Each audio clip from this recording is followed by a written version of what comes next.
is there not something, a capacity within you that is able to observe and to agree, yes, all that I perceive through my mind and my senses, they're not stable, they're coming and going. Everything is coming and going. Moods also are coming and going. Hello and welcome. My name is Beloved, and this is another Beloved Oracle Speaks. Today, once again, we are sitting with Mooji, where he discusses that this is immediate sadhana. As you see, so you are free. Let's take a listen. Thank you for joining us today. Om. Namaste, welcome everyone to satsang this morning. Welcome, welcome, welcome, welcome. And big welcome for all those who are joining us via broadcasting for today's satsang, wherever you are. I know that some people have had to make effort to wake up very early this morning in places in Europe and further afield in the United States and the South of America and so on. They are either staying up very late, but we are fresh here, and heart to always be fresh. So welcome, welcome today, and God bless you. Thank you.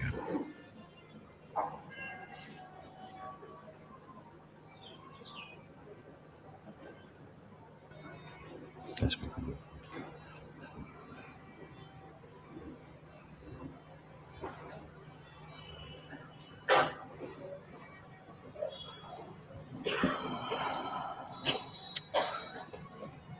Good morning, Mooji. Good morning. Good morning.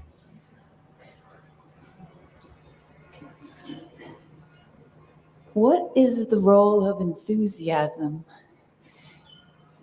in being connected to the isness?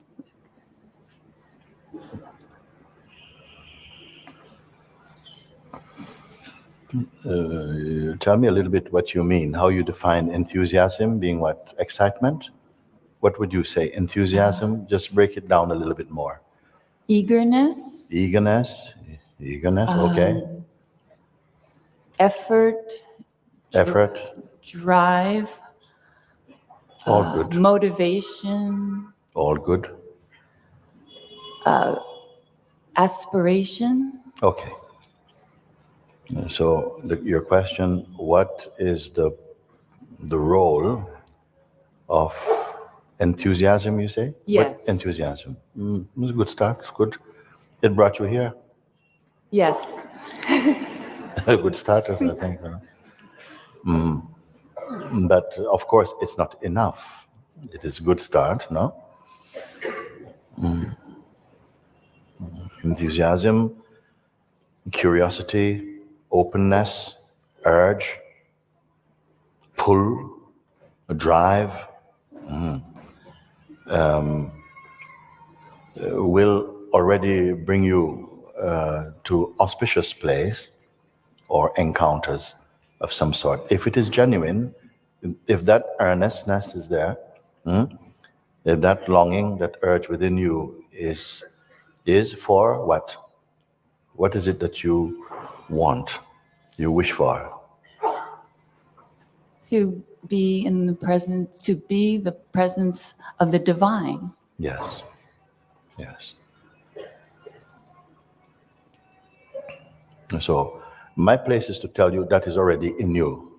You see, it is not in some divine vault somewhere else. It is within you. It's in fact the only stable place in you. Everything else is a function, is a flowing, is a movement. And including the present sense of who we take ourselves to be. And that is also a movement, a function. Yet we keep readapting ourselves, our identity to kind of match our favorite idea of who we think we are and so on. So it's not a stable thing. So if an urge arises, because for many people, it seems that we accept our present state of identity as the fact of who we are, searching for a wider fact of who we could become or something. And this is fine as it is for the time being. But the urge arises in you to go further than that. I don't merely want to discover or to learn about it mentally, because many people, they have maybe a very sharp intellect, and so they can grasp where this is going to at an intellectual level. But we know it is not enough, that it has got to combust into experience, because only through experience are you equipped to then say you can stand in the authority of your own discovery. So that has to be the fulfillment of the urge, must become your direct experience, the proof unto yourself, like this. So as I said earlier, that we read about it, it agreeably, it can feel very good. I understand this. I see that it must be true. But yet people still say, but I come now to have the experience of it in order to validate that for my own self. So I assume this is why we are in satsang. I don't have blackboard. I don't have whiteboard. I don't have a video to show you. We are conversing directly about this. So you have now stated your urge. I want to be established in my divine self. Yes. Okay.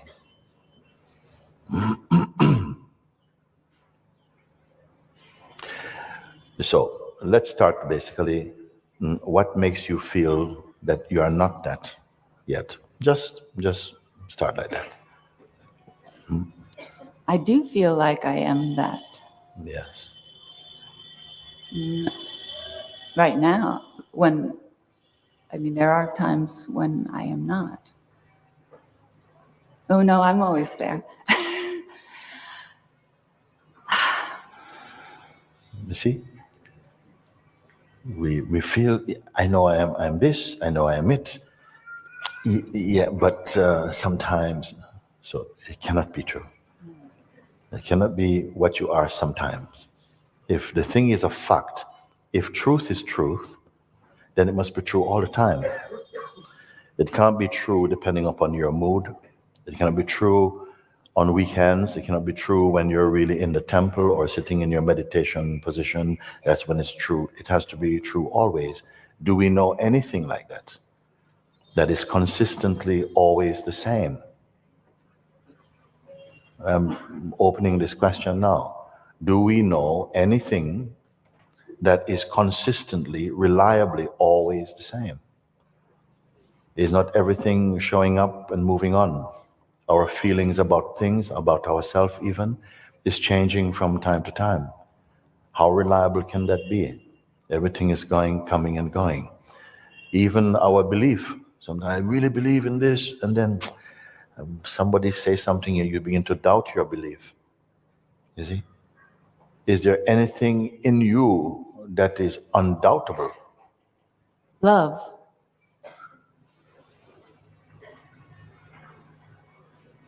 Let's break it down. When you say love, what you mean love? Love for what? Love from what? Because it's a big one, no? Love, love. Okay, love. Could you say something a bit about this love that is always consistent for you?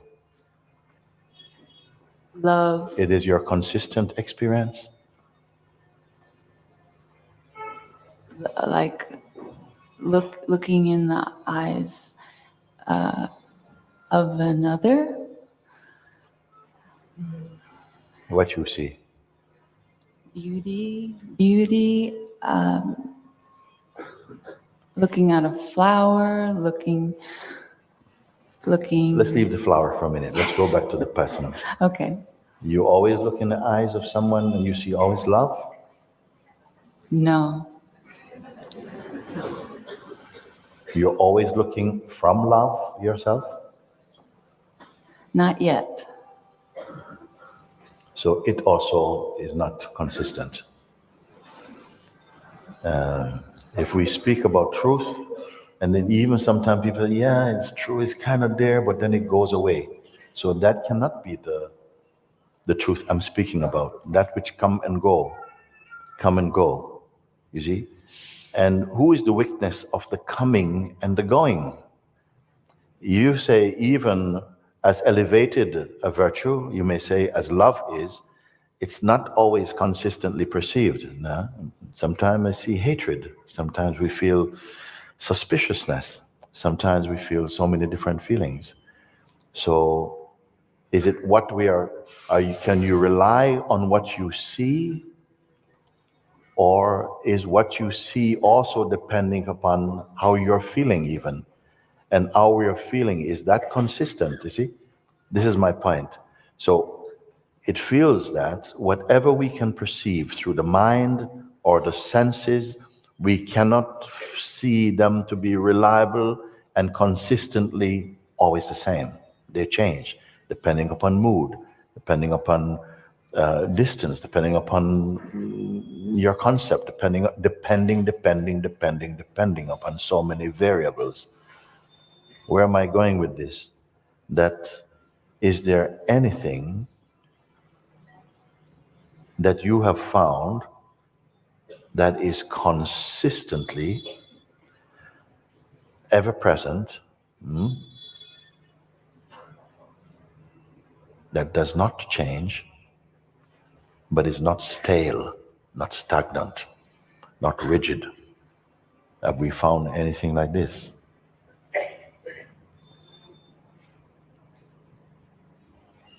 Because if you wish to find that which is constantly present,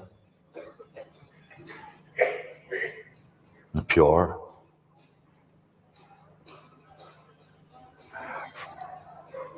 out of which always is flowing this love and peace, this joy, this silence, this fearlessness, compassion, even-mindedness. I am hoping that this is what we are all in search of somehow. Because until now, looking from the mind, through the mind, with the mind, we are finding things are fluctuating. Everything is fluctuating. Things come and they go. It's a natural. Can anyone refute this? Everything come and go. Everything come and go. Even your idea of yourself come and go. It is changing. Can that self be your ultimate and essential nature? It's coming and going. So this I call living in an idea we have of who we are currently. That's subject to change also. Is there not something, a capacity within you that is able to observe and to agree, yes, all that I perceive through my mind and my senses, they're not stable. They're coming and going. Everything is coming and going. Moods also are coming and going. Even my feeling, my most beautiful feelings of love and compassion is not always reliable. It comes and goes. That which enables you to observe that all things come and go, does that come and go? Just take a moment or two. That capacity within you that is able to observe that all things that appear inwardly or outwardly, that is perceived, that they come and go. Something witnesses the traffic of sensations, emotions, forms, names, everything appearing, disappearing, coming, going. That which observes them, is this also coming and going? Because we are looking not for, we can keep finding things that come and go. You'll find more things actually that not as yet discovered, that they too will come and go. Is there anything, or is there not the capacity within you to say, yes, they are observed to come and go? Yes, Mooji, I can see they all come and go. Even today, I'm standing here, I'm feeling, yes, yes. Sometimes I really, really want the truth. I'm really for the truth. Then tomorrow, I'm not really feeling up to it today. So even our desire for truth is not consistent also. Is there not the capacity within you to observe that even this most elevated, honorable urge itself is not consistent? Yeah? That which observes this, does it feel passionately about what it observes? Yes. It feels that. Does it feel it consistently, passionately about what it observes? Let's slow down. You say, yes, it's observing all these things coming and going, relationships coming and going, friendships coming and going, money coming and going, possessions coming and going, belief coming and going, aspirations coming and going, everything coming and going. Does it observe this coming and going with passion? Isn't passion also coming and going? Passion also coming and going. That which is observing them, please look, don't answer just from your head. Check in, because if we are speaking about the truth, it must be from here. We can speak from here. From the place where you're looking, is that a stable place? Because it appears that all things perceivable are perceivable because they are observable from here, from this still place. Is this still place, this calm, quiet place, even the word still, I don't know if it is enough to say it is still, it is just here. Does that move about, the place of ultimate seeing? Is it moving, is it excited by what appears in it? You should not have to imagine. If you have to imagine, that is also seen. That will also be something, it will not be reliable if you're imagining. But if you have registered, if you have recognized that by my questions you find that, from here, even the perceiving is perceived. Can we go this far yet? Or we need one more week of satsang to get there? Can we today, the third day of satsang here in Rishikesh, can you, from your present state, say that even the functioning of perception, you woke up this morning, and as soon as you woke up, somehow the activity of perceiving is already happening? Is there not even awareness of this? If we care to look, because some people don't have time. So you're in, straight in. But now that we are speaking about it, we're bringing some light to this.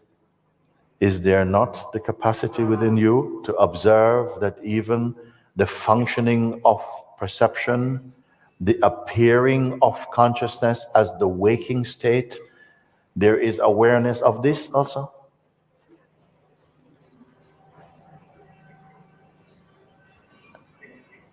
And if it is the case that even the arising of consciousness, the beginning of the mechanism of the functioning of consciousness, that there's an awareness field in which even this is also seen. Is it merely theoretical we are speaking now? No. Do you have to do anything to perceive that apart from allow? Because there is almost, it seems, a habit or a reflex that as soon as we wake up, something is already in the activity. Yeah? But there is a capacity, an ability within you to just to be in your stopped place and just to look and see. But all this thing is up. I didn't log them in. There's something. Wake up, and immediately there's perception and perceiving and feeling and everything. Is that observable or not? Now, for some people, they may think, well, yeah, but what's the point? What are you getting at? What are you driving at? I'm saying that is the point. Because from here, you're able to notice the functioning of life as it manifests even through this body-mind mechanism system of yours. Even the sense of your own identity as a unique individual is known and is observable. But all our life we can live without being conscious of this fact. Becoming conscious of it, actually, awakens a deeper power in you to not just rush into activity. Something rushes into activity, but when I point to this, which even observes the reflex to rush into activity and see that that itself is a function, it's not a description of that space which is unmoved and unmoving. Can we be in recognition of that space? Now, about the activities that appear in the mind and in the form that happen, they must happen. Let them happen, okay?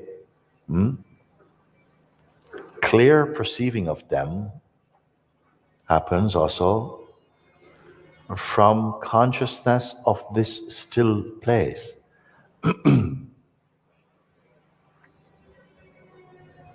As I'm speaking about it, is there any distance or separateness from this still place?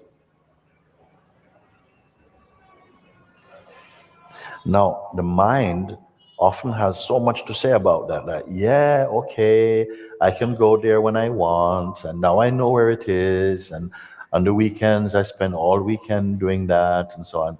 Who is it that is commenting about it? We have the sense that it is ourselves. You know, yes, I do this Mooji, I do it every weekday, every morning I get up, I meditate, I get back to myself, and those kinds of stuff.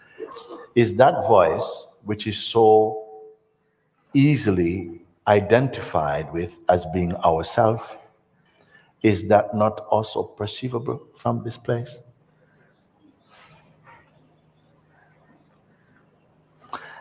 Sometimes from our mind it comes, but yes, but what is the point about being in that place? Nothing happens there. Nothing is happening there. I'm not here just to be in nothing, no happening. I've got a life, got a purpose, got things to do, people to see, money to make, places to go.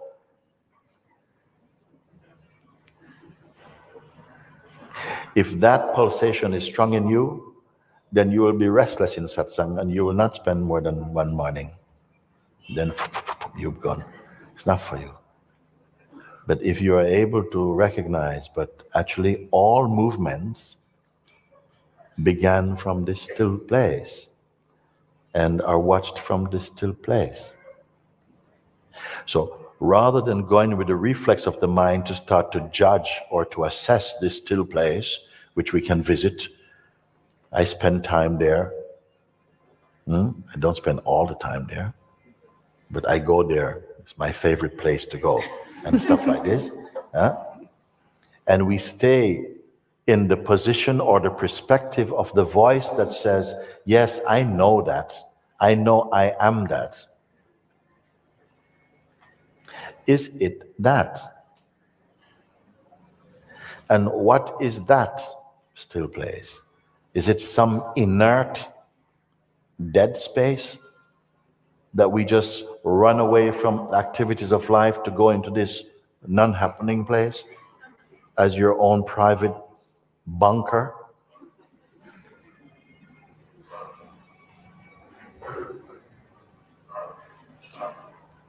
Are you directly aware of what I'm speaking?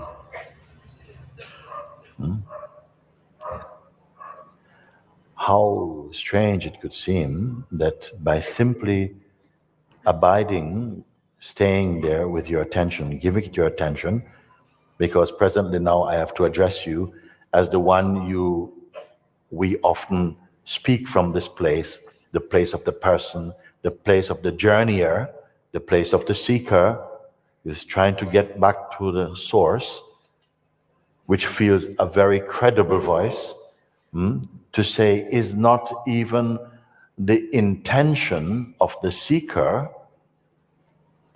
to come to that place, watched from that place itself. I've gone too far too quickly. It is not going to be something that snap. Got it. Thank you, Guruji. Have a nice season. I'm out of here. Thank you. As from now, call me Buddha. Thank you, thank you. It's not going to be like that. Because the force, the momentum of habit is going to keep rising up to sink your recognition. There's going to be a little struggle come, because certain forces are operating within the system of consciousness, the human form of consciousness, these dualities, a force that moves towards the life of things and people and becoming and this and thatness, and another force which is more attractive towards the inner way, towards a life of peace, of contentment.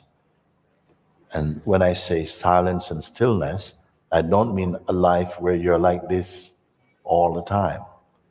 You can be like this in your heart, outside, doing everything you're doing perfectly well.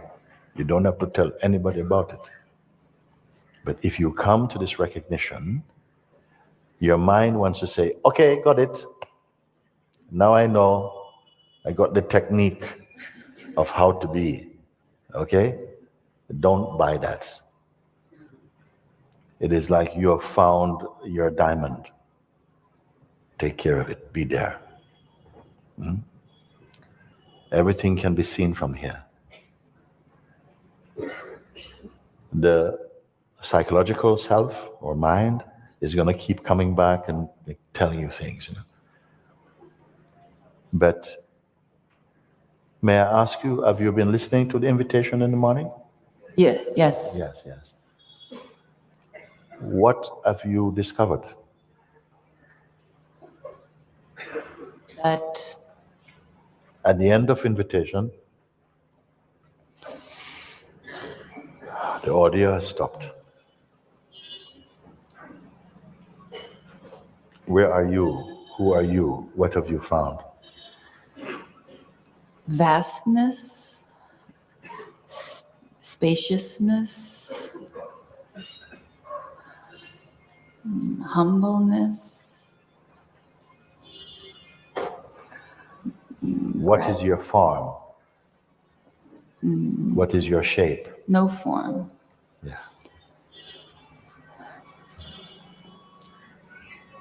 What you discovered, did you create it? Yes. You created it.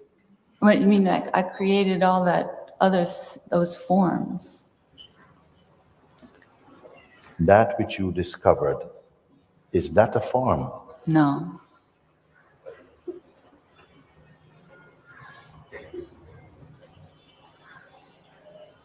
Can it go away? No. Can it fade? No. And you? I am here.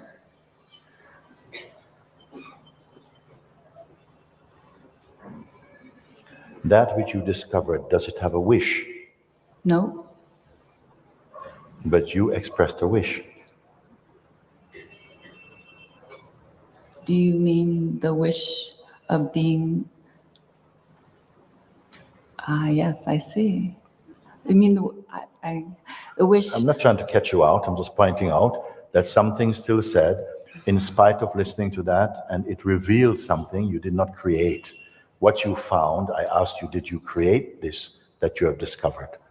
And you say, no, I didn't create this. Maybe all the other images somehow were created, but this, This just is. Then I ask you now, did this come from somewhere? No. No. Where has this been all your life until you discovered it? Where was it? It's always been. Yeah. Yes. But for something, it's not enough. Something is saying, yeah, it's always here. It never changes. It cannot fade. All the right answers. Tuk, tuk, tuk, tuk. Is it different from you? No. Well, sometimes it is, because I have these, my vision isn't always clear. I look at the clouds sometimes instead of who I am. So this is what I want to hear, you see? Because in the discovery of this, the function of mind has subsided in its power and its virility to be presenting itself as you. So from here, being one with this, you can see now when the voice comes and says, yes, but I'm not there all the time, something observes, who's speaking there? Who speaks there? Is it just my habitual tendency to refer to myself in the place of the one who come and go?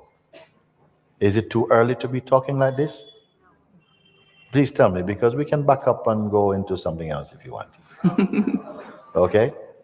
At this point, when you feel, yes, but when I look at the clouds and when I look at something, from the place of isness, from the place that is, of what importance or significance is that? From that position of identity, how relevant, how important is that from your place of stillness? Now you may say, but nothing seems particularly relevant. But how is that how can I integrate that in my life?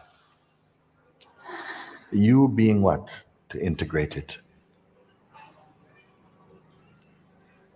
You are the integral self.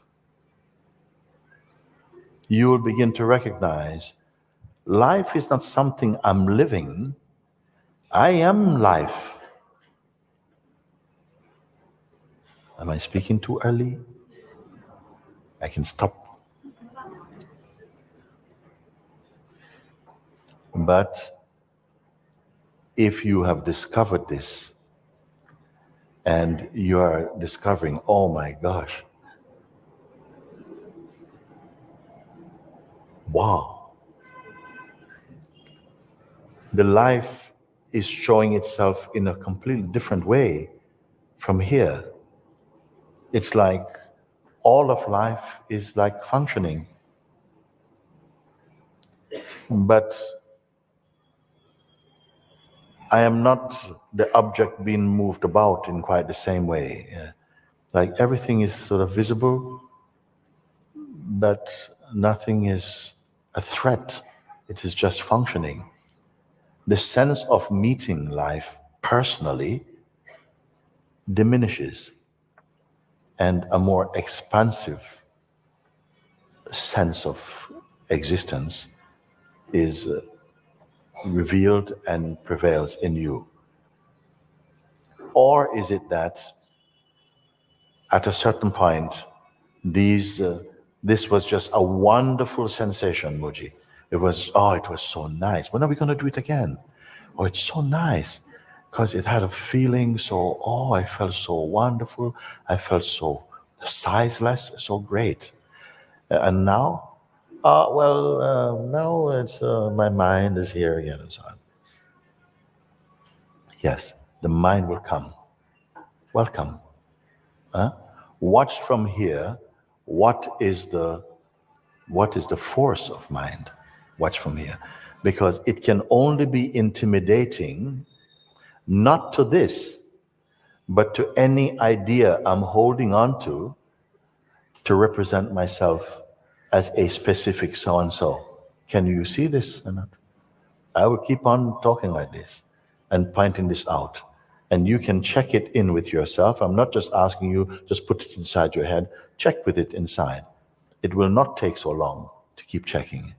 But when satsang is formally finished, some of you will keep on checking. If you're having your chai, inwardly you're still checking. Because a fascination, a joy for being here is arising in you. Mean that you're honoring your seeing, you're honoring your discovering, as you do with anything that you feel is of value to you. Whatever you love, you will serve, and it will serve you. So if you have discovered this, or you're discovering this, and feeling the immensity of what it is implying, and it keeps getting more and more, I say, this is a fruit that will keep getting sweeter and sweeter each day, each moment, but never becomes oversweet.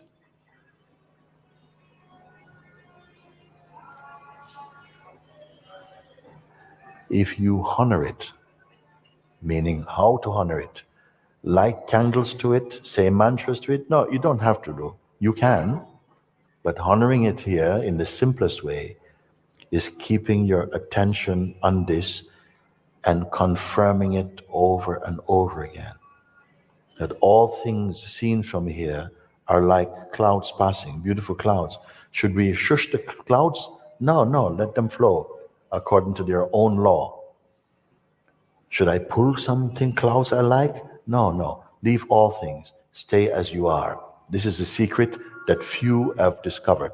Although all are this fundamentally, but it has to be experientially yours.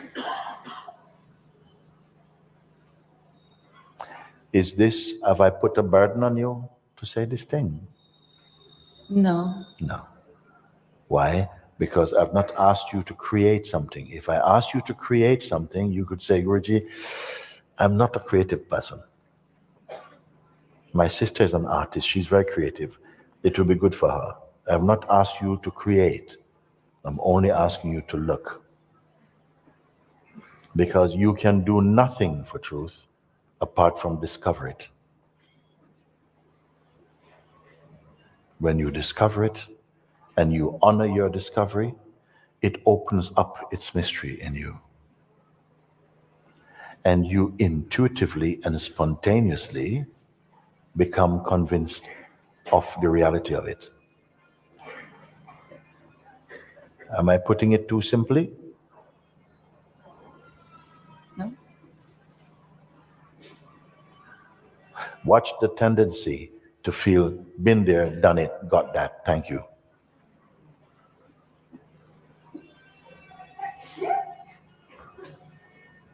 You can only move more deeply in it.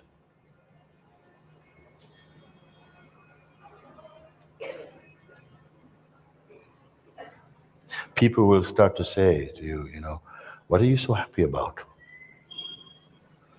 You seem very peaceful. Are you well? Some people look like this and they say, you're very quiet.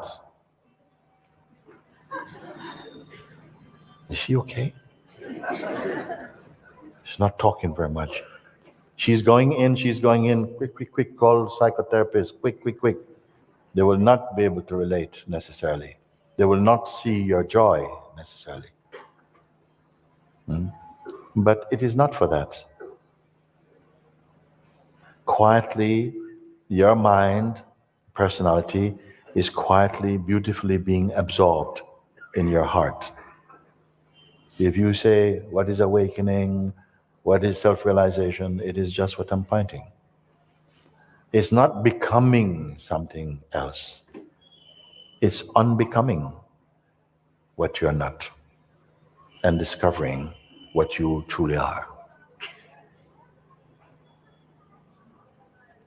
Just as I said to you, You are discovering this today. But where has it been all this time? Hiding? No, it was always here. It was always here.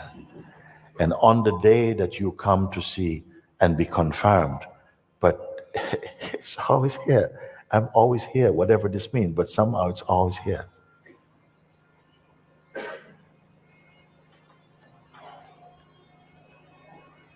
I don't know what to call it, if I should call it enlightenment or freedom. I don't know, I just am. And don't wait for someone else to validate that for you. You'll be in your natural peace. Of course, the mind is not going to go, well, out of a job, let's keep on hunting. No, it will keep trying as long as you're open for little business, will show up. Remember me? You see, it will come.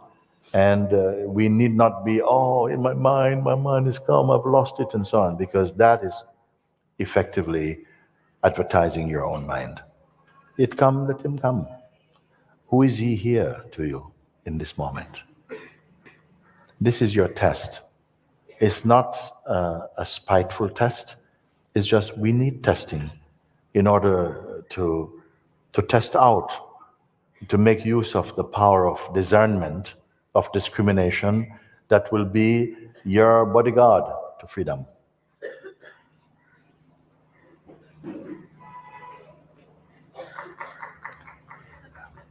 Why is it not sinking deeply in you? What is there? Speak.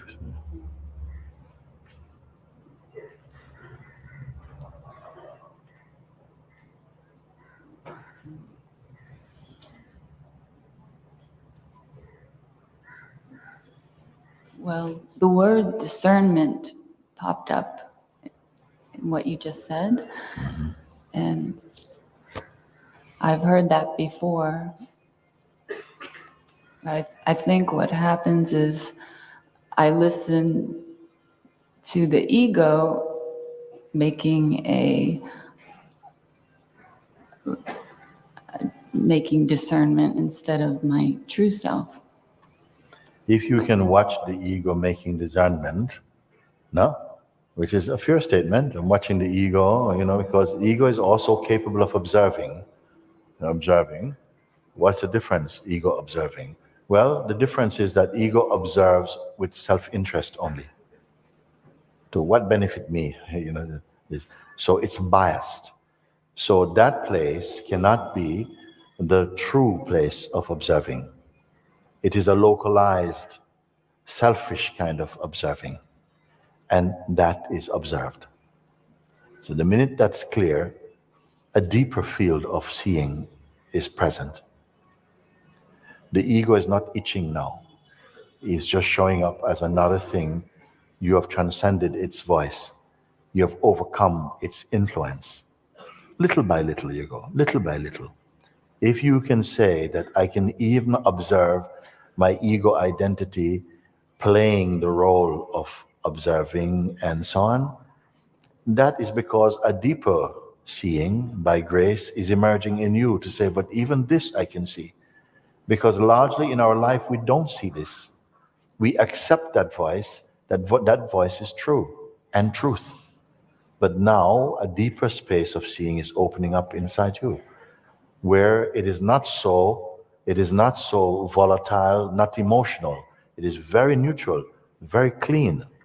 It is not invested in anything that it perceives. Are we in recognition of this thing as we speak? I'm not giving you homework. We're just talking here, And this is my trust, because knowing it is here, everything you're searching for is right here. At the moment, we're looking also at seeing the things that seem to come up in front, that seem to capture our attention easily, and that amounts to a kind of distraction from your natural intuitive recognition of what you cannot not be. Too much words?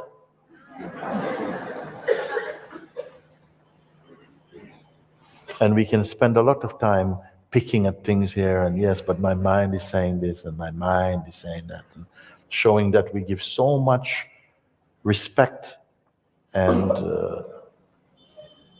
power to the mind that itself is mostly just bringing up foolishness.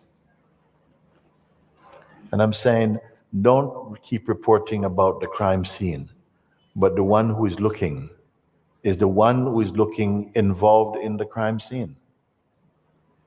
Because it could be. And it's just these simple noticings that are going to be so effective in you. If you imagine, as you made this example before, supposing you are standing on the road there and suddenly a car went past. Another car is coming the other side and this car slams into him. This one has gone through the red light, slammed into him. And then both drivers came out of the car. None of them is injured. And one of them is a woman. She comes out screaming. And then she takes an umbrella and whacks the driver and says, you know, why don't you pay attention where you're going? And the driver is bleeding in the head. And then he runs at her and then he punches her. No? Okay? And then the whole thing goes to court. Well, it does go to court. And you are a witness. Yeah, you saw it? Yes. You show up in court. And on the day now, the day for court is come. And they say, can we call the first witness?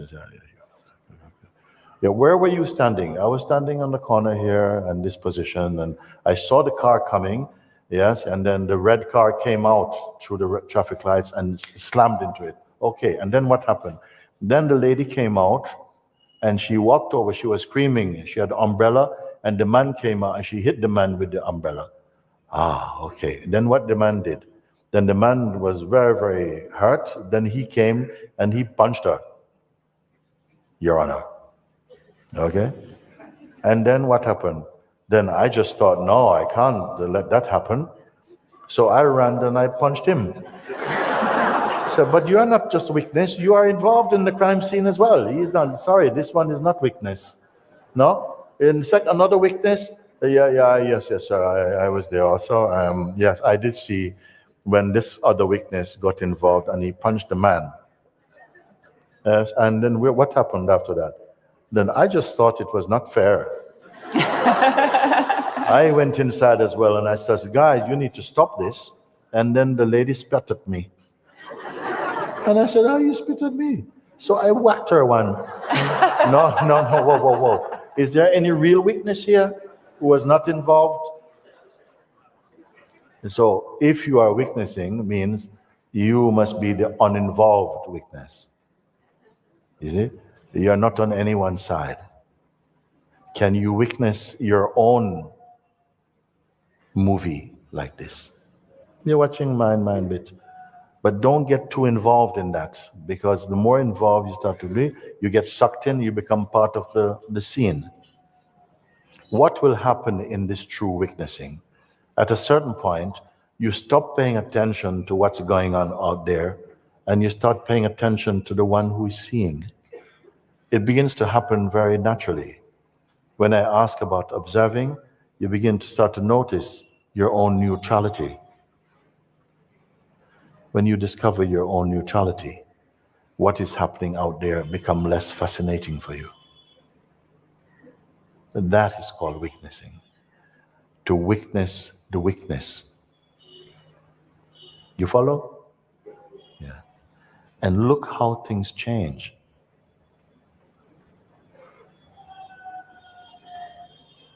Everybody's reporting about the story happening outside and this lady and this thing and that thing and the deal fell through and so and so. But the one who is seeing this and reporting about this, is this one also witnessable? Yesterday, we spoke a little bit about these two bird positions. That the first bird position was the one who is active in life and very busy about the future and appointments and all these things, which is fine. Our lives can be like that. But above, on another branch, sits a bird, similar looking, but he is not doing anything at all, just passively looking. Can you find that second bird position within you? The one who quietly observes but is not involved. It's not saying to the first bird, "Oi, no, you left a bit over there." No, it just quietly looks. Can you find that place within you where even my words as I'm speaking and the comprehension of them in you is also observed? Then does it make you agitated and excited? Or are you noticing that they're landing in a place of calmness and neutrality?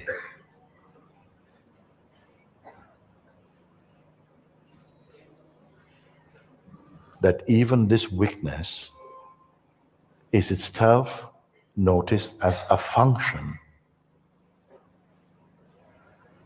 You with me? Yeah. Are you at the back less with me? Thank you. So this one, first, most of us, we are talking about the activities we encounter as life. We write books about it. We write many things on Facebook and YouTube, and we make things about the things that we want, or we think is going to interest other beings.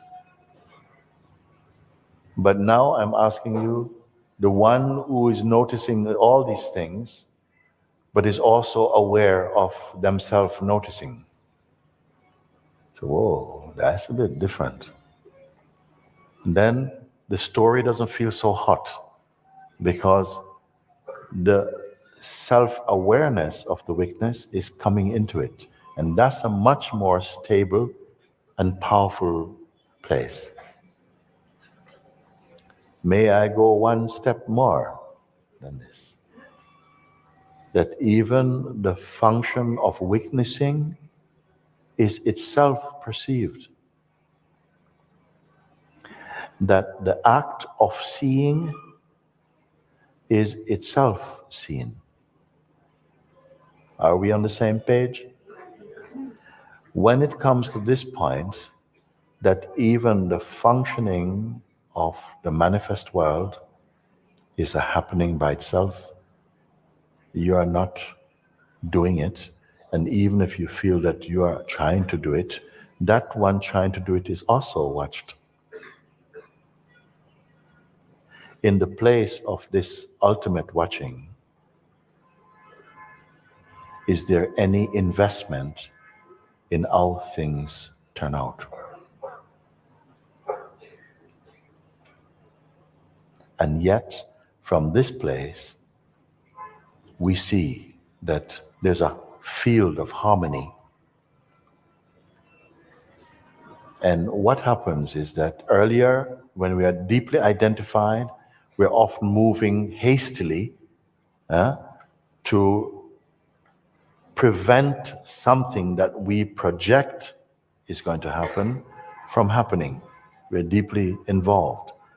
When we look from our real place, we are observing that life takes care of life. Same field, different perspective. When we notice this, a calmness arises within us. A trust begins to blossom inside you. More peace is noticed in you because of this trust, because of this wisdom, because of this seeing. People may say, wow, let's go and talk to him because he seems to know a lot. But the fact is, you know nothing. The knowledge that the world so much venerate is not the way things are functioning in you. Your life is spontaneously in harmony with the what is and its manifestation. This is why I say there's one earth, but there are billions of worlds. Each world being made up as a psychological construction. projection, imagination, concepts, identity is shaping our unique view of the world. This is why when Christ said, trust in God, trust also in me, he said, because I have overcome the world. He overcome the world appearing in his own system, and by overcoming the world appearing within his own conscious system, he overcame everybody's world.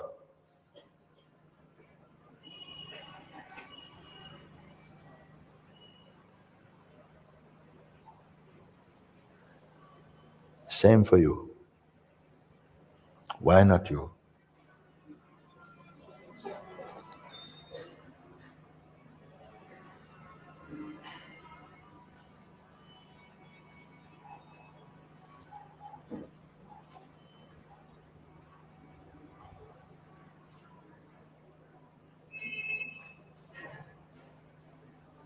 It is not something you can purchase over the counter. If you are touched by what you hear and what you feel within you, then grace will continue to deepen that urge and to support your discovering. It's a natural thing, and grace will move automatically in you. You will start to meet beings maybe who have a word that you needed to hear. Someone will say to you, listen, come here, I want to show you. And rather than suspiciousness arising first, a trust is there. And you go and you find, wow, it was so fantastic I went. You will not move through fear, but with openness and trust, not naivety, because grace is with you.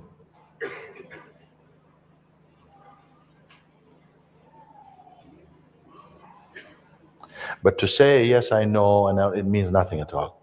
Yeah, I know I am this, I know I'm this, I'm always this, there's you know. Do you know how annoying that can sound when it is not true? It's only theoretically true. It must be experientially true for you. When it is experientially true for you, you tend not to say it like that. You keep quiet. I'm not trying to teach you how to behave, I'm just saying that.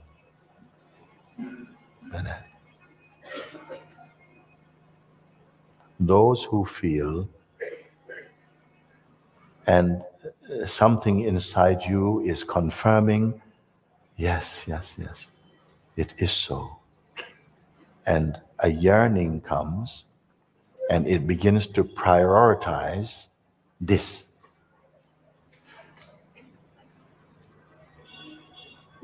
Because you are beginning to discover your timeless nature.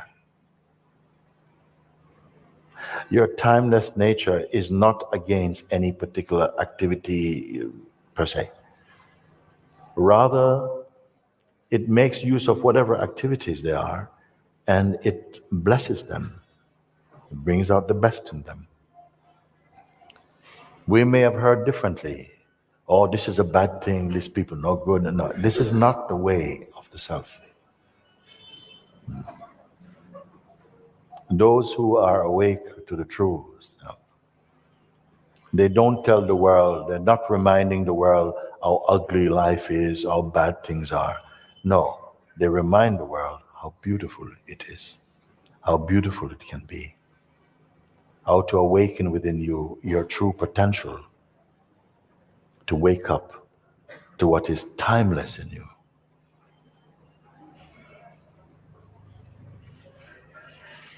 The perfume arising out of that seeing is peace and openness, joy, wisdom, love, compassion, silence.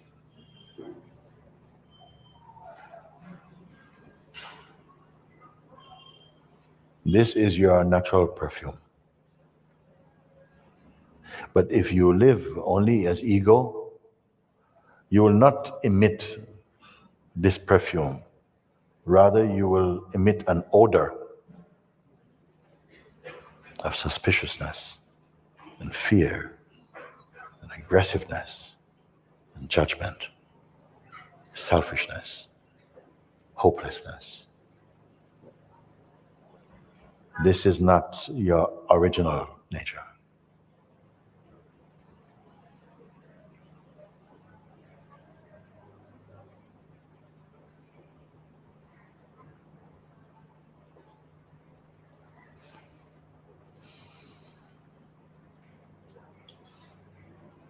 So, thank you for raising this point.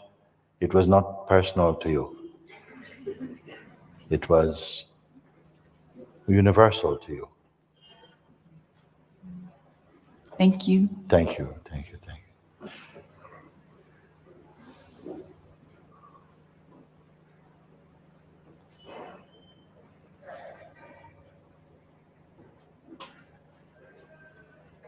I see you. Yeah. Yeah, go this way. This one, go this one. There's a microphone here, no?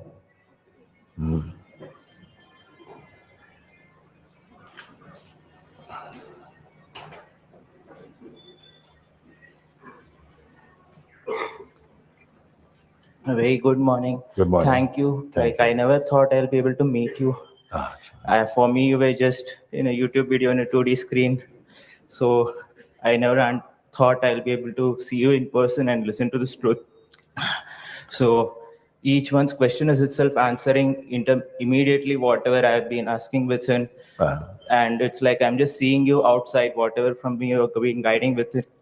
Their questions are itself a part of my own journey, and at each stage you're feeding me the right thing, and it's been helping me a lot. Okay, very Now, good. Yeah. my only question is that for a beginner in the path who is like just in the ego state, and how will he or she find that I am, like, because the I is primarily associated only with the body, and they don't know what is this I am. Even if they say consciousness or awareness, they would not be knowing. How do they find and abide in that I am, and later on come to that absolute state?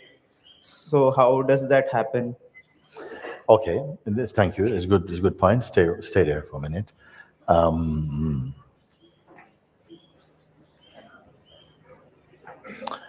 The sense, I am, which I call the untaught way that we are aware of ourselves. It is not personal, actually, that vibration, that intuition, the sense, I am. But in the manifest world, it is identified very quickly with the body and with name. And the young consciousness quickly absorbs that impression, and it becomes I am this person, my conditioning, I am this body. And it seems like no one escapes that. So it seems like an intentional act of the universal consciousness that when consciousness manifests as human being, it will adopt the body as its base. And whatever conditioning arise, if that body was placed in India or in China or in England or whatever, it will absorb the general conditioning of that social climate, emotional climate, religious climate, political climate, and so on. Plus unique strands that are contributing to the unique expression of each one. But these strands, they are almost untraceable where they come from, that constitute what we may call the sense of the person. The sense of the person is not stable. It's not stable.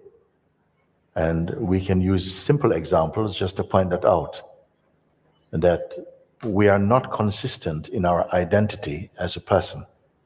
If you are 30 years old and we could cut your life up in segments of 5 years, every 5 years, someone would ask you who you are, what you think of life, how do you feel about the world, and so on. Each time you are interviewed, you'll probably have something very different to say, isn't it? Yes, yes. So you're reporting from a place that is not stable. If we look at all those segments and ask you, in which of them were you most yourself? You'll probably say, this present one, the latest version. And it can only be a version. Something inside looks or has the capacity, the ability to look at all these changes, and know that actually whatever is here is not really that. Just like someone may call you brother, one call you friend, one call you uncle, one call you son, one calls you father, one calls you employee, one call you this, one call you that. And to each of those roles, you respond appropriately, knowing that you are none of them, absolutely. In life, we play many roles like this in accordance with tradition and so on, but something deeply begins to wake up to the fact that I'm not any of these things absolutely. I appear to be them relatively, but absolutely I'm something I cannot put a finger on what this is.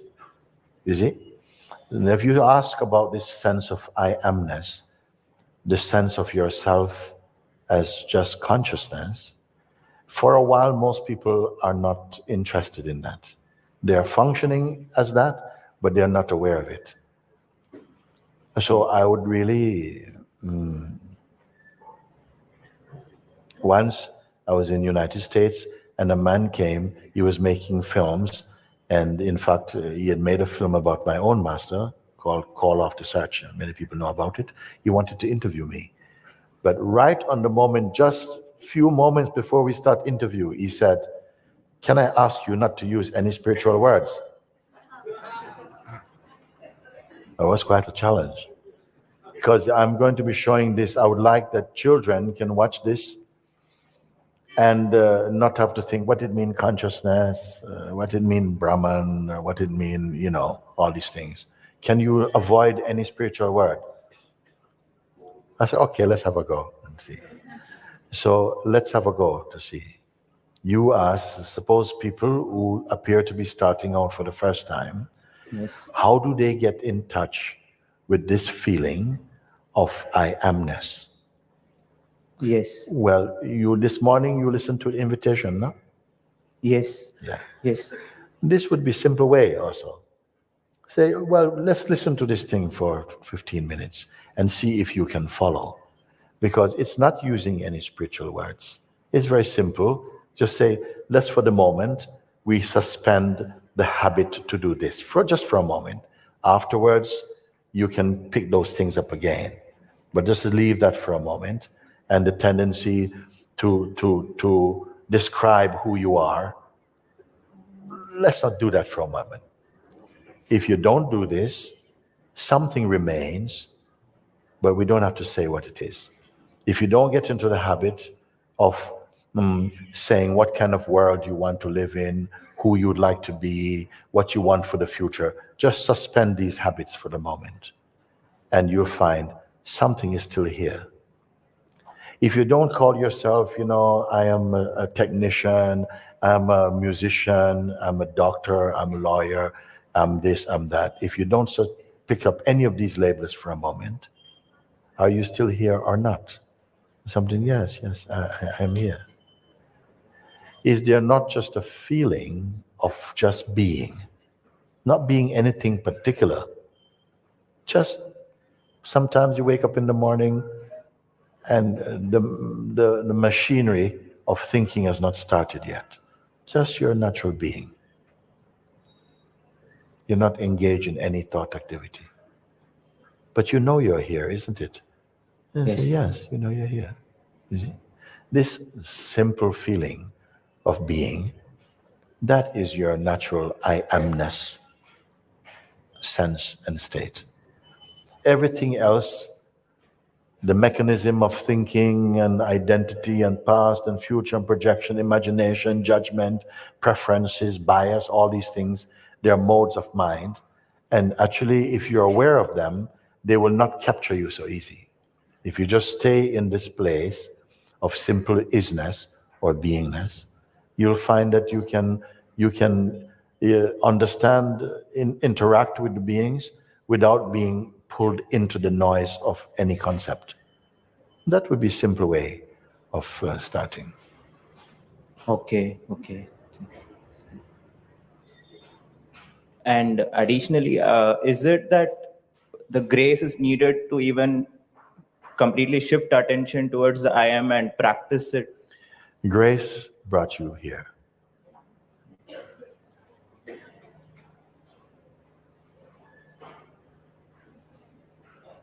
Even beyond your conscious knowing,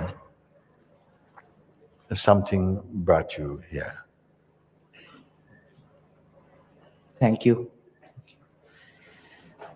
That grace is functioning not only in spiritually minded people, in everybody, but as yet they don't know it as grace. They say, I think, I wanted, I choose, the same thing. If I start to say about grace and I make it into a special thing, then you probably think, well, I don't know about it. But even unasked for, it is functioning in you. I say, it brought you here.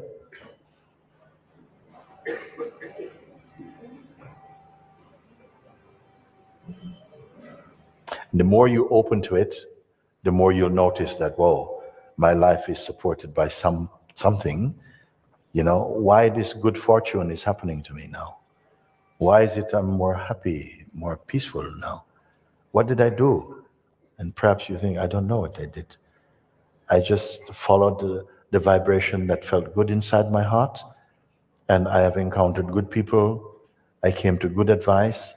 I listened and applied those advice, and I'm finding my life is really unburdened.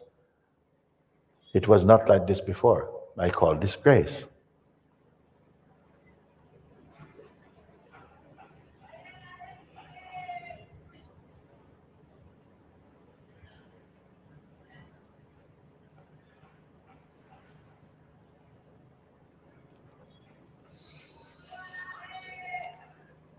To be thankful is act of grace also.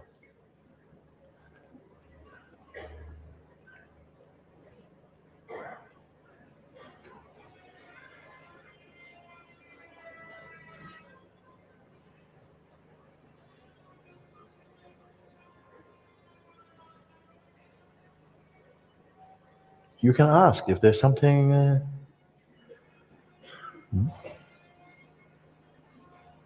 I wanted to come to you just for 5 seconds and touch your holy feet. Will that be possible? It's possible, not necessary.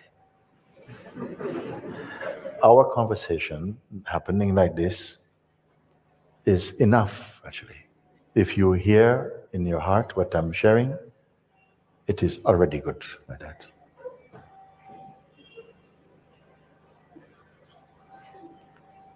Thank you. Thank you. Very good.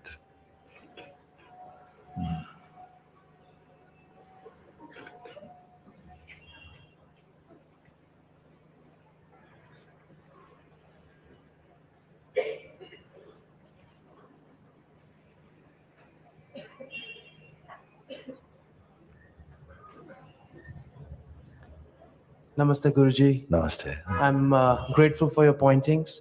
Thank you. And the question that seems to keep coming up over the last few months and days, and I've been trying to suppress it to find my own answer, but I will ask you now. So I've asked this question to a few friends and different people, and I've had different replies. I'm very glad I have the opportunity to ask you now. It's about the role of a guru, and there are many teachers on this path that are talking about consciousness, and my own thoughts or feelings about this sometimes I feel is that consciousness or God has he chosen these people to to talk about consciousness to us? And should we have only one guru in our life, or are we free to listen to other masters who talk about this as well? And the question of loyalty, spiritual loyalty, and I get a little confused about this, and it kind of throws me off my practice. Okay. Yes. It's like everyone is free to explore in the way that feels open for you and natural for you. And many people, I don't know so much in India, it's a little bit different, but sometimes people, like in a relationship, they flirt about a little bit, Huh? But once they found the one who really resonates in the heart with them, they settle down, flirting stop, isn't it? That is. Also, you may listen to many people and every person. Why not? In fact, if I say to you, the guru is one, meaning not one person, just one. Some people say, well, what it mean? What it mean? So just listen on for a minute. So if you have within you the inclination to listen to different teachers, and it's not a bad thing at all. It's in accordance with your own destiny also. You listen to different people, and you find that somehow within each voice is resonating a similar thing, pointing a similar direction, and it resonates with you, then it is helpful for you. If one teacher is pointing and saying, no, you must do these rituals and you must do these things and that's the only thing you should do, and it feels, yes, I do that, but also what's wrong with listening to someone also who don't speak about rituals and who is simply just pointing to something more directly, that also feels good. And the teacher says, no, you must not do that, you must do your ritual. If the voices are different, very, very different,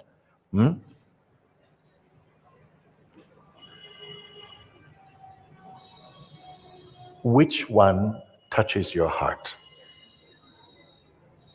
You see, if something really resonates with you, you feel, when I go here, when I listen to this teacher, I feel at peace. I feel at peace. Then stay with them a while. Listen to them. Then there's no need to be listening to this one, no? You stay with them until it feels like, okay, it has served enough, like that. But listen, not so much, I feel if truth is what you're searching for, you don't have to listen to too much teaching, because it's not possible to follow too much teaching. Follow something that leads you to an experience which helps you to verify and to stand in the authority of your own discovery.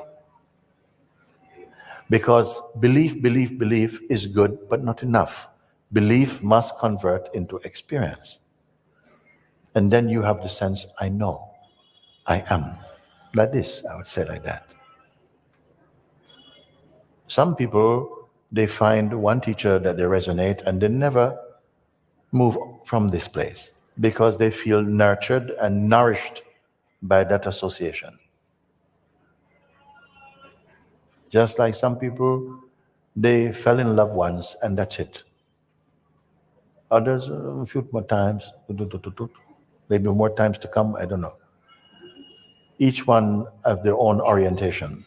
If it is within you, or maybe you feel it is within your path that you must sample and listen to different voices, that's going to be good for you at some point. No? You listen and you see, okay, I've heard many things, but there is still something here that's not really touched by that. Then look on. It's not enough only to believe if the belief stays only conceptual in your mind.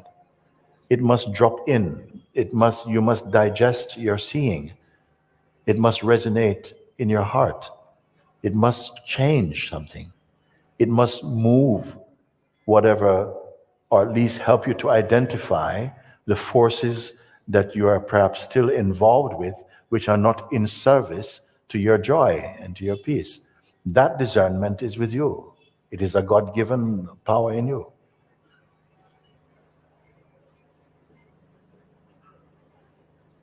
Guruji, I've heard this sometimes, and I believe Ram Dass said that be your own guru or something like that. But what? Sorry. He said what? I believe it's a statement made by Ram Dass that he said, "Be your own guru." I'm not 100% on that, but I heard that a few times. I don't understand what that means. Nobody understands what it means. Exactly.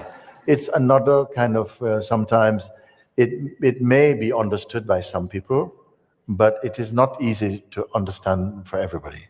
What it means, be your own guru.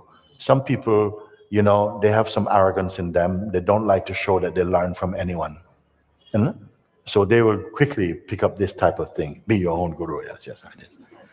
And others will go, what do you mean? If I'm my own guru, I'm finished. I'm really not, I wouldn't want to listen to me. I would not want to be a devotee to myself. Not at all. So to say such things, it might sound very flash and very, and it appeals to the ego in us, that don't want to see that someone might be more intelligent, more wise than yourself. So be your own guru. No. What? Is this some private practice? You listen and you seek help until you can go beyond the need for help. That is wisdom. Learn from who you can. That is wisdom. But just be your own guru, I've heard people speak like this, and I've not seen the evidence of their transcendence at all. They just speak a lot and say all kind of things, but we remain untouched by what they say. So I would not listen too much to that voice, unless you ask Sri Ram Dass, please, Babaji, please could you explain what it means? What do you mean when you say this? Then he may elucidate and expound something and say, yeah, I understand what you mean now. But just to quote that, you quote a text, but not give the context of what he says, it will not be fair to him. Maybe he meant something more than that, you see?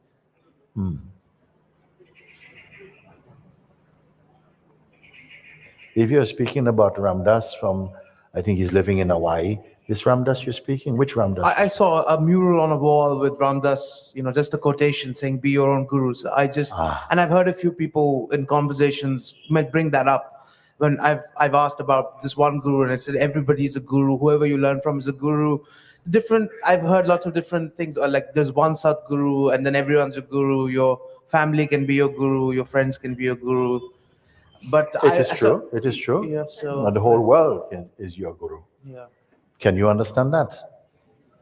If you're open, you will learn from everything. From everything. Wasn't it Dattatreya himself, when he saw one we was watching, and he saw that a tiger was hunting, was waiting for a deer, and he was moving through the grass like this, and he was so focused, so quiet looking, like this, waiting. And he says, what attention, what focus. I would love to be as focused as that, to focus on the truth, like this tiger is focused on that deer. This tiger is my guru. Thank you to the tiger. You look at the water flowing. He says, how flexible. It hits a rock and it doesn't argue. It just flows around the rock. He said, water, you are so flexible. And that water is my guru. If you can learn like this, then fine. No? Then you can say everything in life, both the beautiful and ugly things, they have served as my guru. But there may be one being who really resonates with you in such a way that each thing they show and they bring out in front of you it's so to the point, depending on what you're searching for. You see, if you're searching to be famous and searching for that, maybe different guru you're going to need. You maybe come across a good guru and say, no, I don't want him, He just wants me to meditate, But if you find someone who speaks your language of your heart and speak with you and you say, you know what, I'm just fine, I'm trusting, I feel so much love, then you stay with this one. Don't listen too much to the voices that is trying to criticize other ways of finding God. Don't keep company with them. Don't keep company with those who are always speaking negative things, because they poison your heart and your mind. Speak and be with people who uplift your consciousness, who bring you to a more humble and open place, who remind you of who you are, who don't twist your mind into complexities, but brush away the things that complicate your thinking and bring you again into the unity of being. Keep that company. You don't need to call anybody a guru if you don't feel like that. We must go back to the fundamental definitions. What is guru? The guru, even in your own language, what it means. It doesn't mean the one who gives you light necessarily. It means the one who removes darkness. Darkness meaning ignorance. You only point out the ignorance and the light is already there. That is guru. A teacher, a true teacher, is not even asking you, believe in me, worship me, trust me. No. He realized that if you resonate with that teaching, he or she will do this, and see that if it benefits you, then you will naturally follow that. Follow my pointing. If you find it disappointing, go away. If you follow the pointings, you find, but I'm finding so much more peace and so on, then of course you will keep following them. I don't feel that the true master is asking you to worship them. He said, worship God, okay? Worship God, okay? I only come in the name of the Lord. They will say like this, okay? When you're able to be in the presence of a true Jnani, this one, no one can figure this one out. You see? They may not necessarily teach you with words. No? You may find just being in their company is like a transmission. That's much more powerful than teaching. Because teaching has to go through the filter of your own conditioning and the style of your thinking and so on. But the power and the grace of an awakened being can bypass your mind. And you find, that even beyond your expectations, something is transformed in you. They may speak things that you cannot immediately comprehend mentally. Nevertheless, something has changed in you. I told you also that in the early times of sitting at the feet of Papaji, I was not learning very much, but I was changing a lot. This is the power, the grace of Satguru. It's not clever words. It's not, high impressive teachings. It is teachings which are practical, and they detonate inside you and they elevate your consciousness. Because the more you are understanding, it's like there's an elevation. The consciousness is rising to higher and higher altitudes. And on each step you go, is that platform, is functioning in a much higher field of consciousness. You find that sometimes we don't appreciate where we are or have been until you're moving beyond that state into a higher state. Then you can look back and say, oh my God, my life before was so restricted, only because you're moving into a more open field. You see? So we can't always rely on our own mental assessment. But when you are touched by grace, and the grace of a Satguru, meaning the one who, even without speaking with you personally and directly, you find in their presence, you are changing. You may not be able to articulate their teaching. And nevertheless, something is elevating and evolving in you. Seek that company and honor it. You don't have to worship if you don't feel. I don't feel anyone needs to be told, oh, you worship me, you must touch my feet. It's not necessary. if it resonates inside your heart, you will naturally respect and honor the one who is bringing you out of the darkness of ignorance and putting your feet on safe ground, is bringing you into the kingdom of God. Then you will honor this one or not.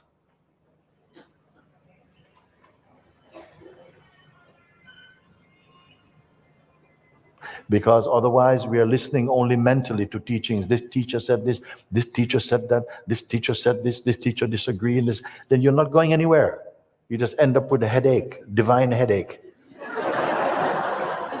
And sometimes we have to experience this to then recognize enough of that.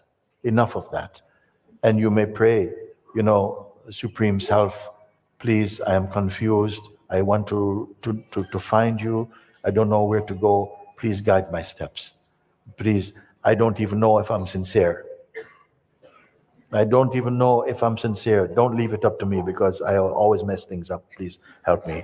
They will help you.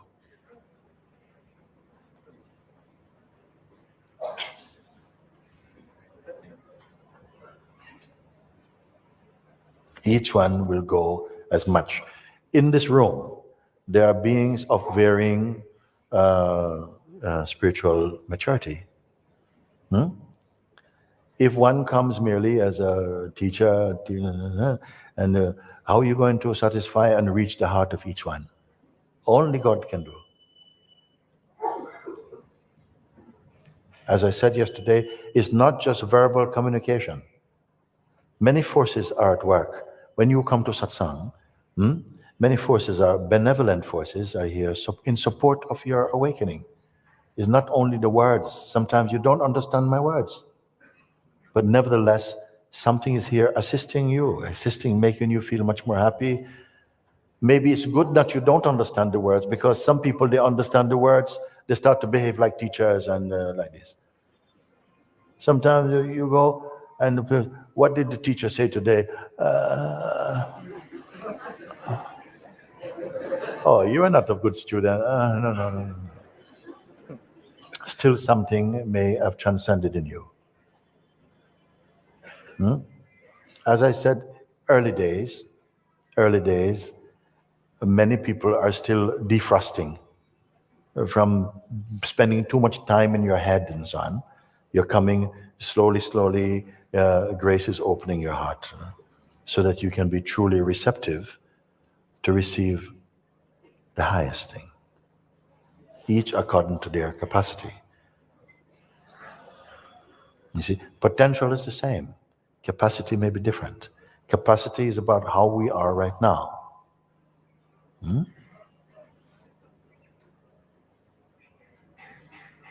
You are sitting in a field. My attitude to you is you are the self. But you must be conscious of it. Presently, we are more convinced of our personhood than you are of your divine nature, you see? In fact, it's not even an option. It's a superficial option. People say, I don't believe in God. You are free. It is He who makes you believe or not believe. When the time comes, for your season has come, for auspiciousness to shower upon you, it will find you.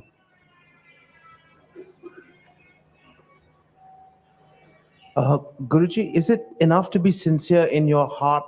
Like, if I just put that in the context, like I was feeling a real pull to come down and be in your presence here. I wanted to also I had my some family coming over at the same time, and it's my birthday, and I was thinking, how do I felt a little bit in terms of having to make a choice, a decision. Had another friend who invited me to go and see the Dalai Lama, and I was kind of, I wanted to do everything, and it kind of came down to like, should I choose one thing and give up the other things, or should I do them all? And I was just wondering, if I had the opportunity to pose this question to you, what would you do? So, okay. Yes.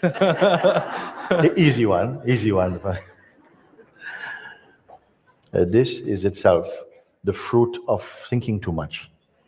Because we are inclined to, which is the right choice, should I do this, should I do that, and so on, no?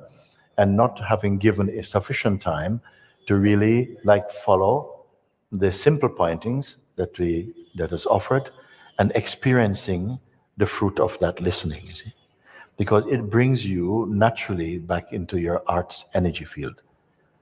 The more you feel for this, the more you are attracted to it, no? The more it yields good fruit in you. Then what will come is that gradually you'll find that your life is not so much about making decisions. Decision is very much a mental thing. It's very much associated with personhood. But as you become more relaxed in your natural state, it's not so much a sense of deciding, but of recognizing. And it feels energetically right. You see? Then it just feels, yes, I go here. It may not even come to that. You may find, without even making a choice, you are here in this place. You see? And this is something that you will be unburdened of this type of way. Because the mind will present some options that seem equally valid. This is happening, how can I, what's going to be the right, I cannot, is there any cloning going on around here? I can be in someone. No, you will not be able to do it. But as you drop inside more, become more peaceful, you see, more kind, you'll find that everything is flowing. You may not feel even that you're making any decision. You're simply moving in grace. These things happen. Does anybody know what I'm speaking about? You must know it.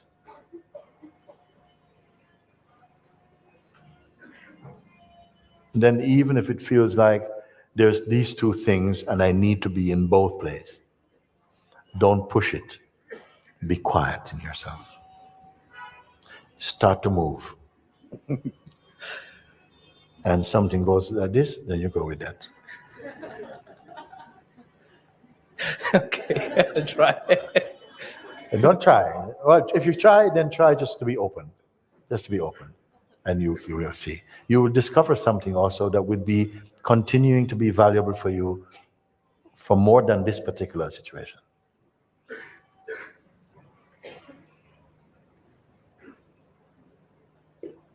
If I give myself as an example, often I'm presented with many things, or this one, this letter, this request, this.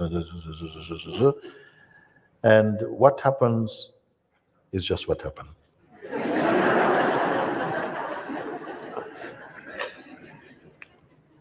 But you can live with it, no?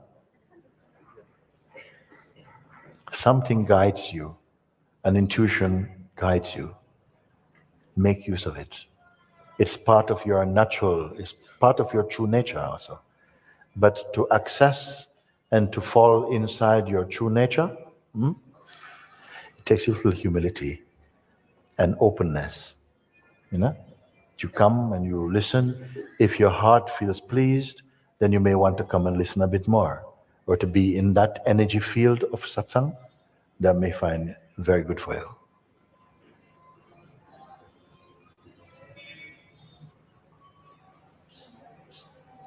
And once in true nature, there are no regrets. You don't look back and second guess your... You tend not to have regrets. You may look at hindsight and say, some things I did in the past, I was a bit hurried and made maybe not the best choices. But even those you look upon kindly because they're unavoidable. You say it's good, it led to somewhere. Regrets is outcome of poor thinking also. Regret of not doesn't mean you don't make mistakes. You make mistakes. Life allows you to make what you call in the human kingdom mistake. And that if you learn from them, then you don't have to register it as mistake. It is something that you learn from it, you grow from it. You see, if you are going to live with a lot of regrets and so on, you're not going to be a happy person. But if you can recognize an action done or a word spoken out of place caused some hurt or some injury, and the person is there, you can rectify it, go and put yourself at their feet. Says, please, Mother, forgive me. I said this thing a few days ago.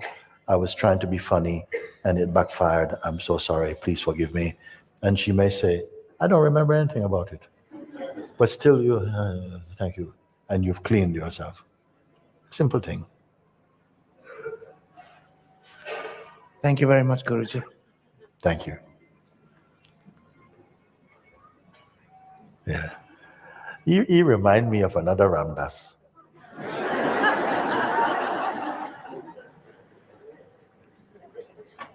An old photo. Somebody said that to me yesterday. I haven't seen his photograph. I'll check it out. Okay. Thank you. Thank you very much, Guruji. Oh, okay. Thank you.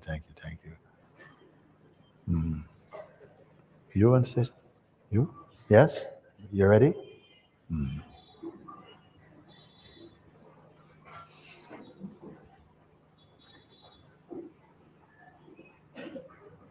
Namaste, Mooji. Thank you. I'll just take a couple of minutes here. Yeah, I actually had a question written last night I wanted to ask you, but since I've been here this morning, it's completely gone out of my head. So I have like 3 questions rolled into one. Okay. When the meditation before you came in this morning, it was, you said something about empty yourself and finding freedom. And for me, I already feel empty, and this freedom, I don't understand it. I don't understand where it exists or how to find it. The second, like, they all make sense, like they roll into one question. The other one was about self-love, like it's something that I'm searching. As you're speaking now, are these things alive in you right now? No. Then forget about them. But the emptiness is there, you say? The emptiness is here, yeah. Okay. And I feel empty most of the time. And because of that, I feel that emptiness with things that are not self-serving. Right, emptiness.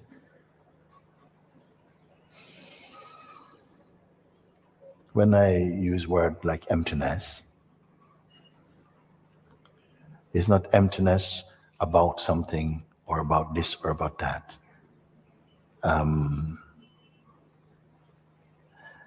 I could equally call it like a field of neutrality. Sometimes the words like nothingness, emptiness, they kind of point to that, but they're not, they don't quite catch it, what I'm speaking. No? Primarily it means empty of your own idea of yourself also. You see, it's not something you can do, you know. Sometimes as you spoke and you say, I use like empty yourself, I don't jump into those words.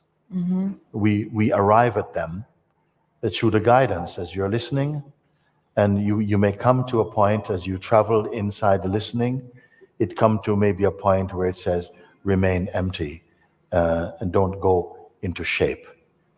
You know, would you understand if I said like that? That as we are listening to something, you know, the mind want to go into a shape, and I say, no, just stay shapeless. Because if you stay shapeless, you can still hear everything and hear them in the correct way. You see, if you go into a shape, then the shape has a perspective, and then it becomes crystallized too early. So I don't know if that is what you meant. But when I speak about emptiness, it's not something that you do. I point to a space within you that is not a container of concepts. It's a very natural state, you see? And the sense of the person in us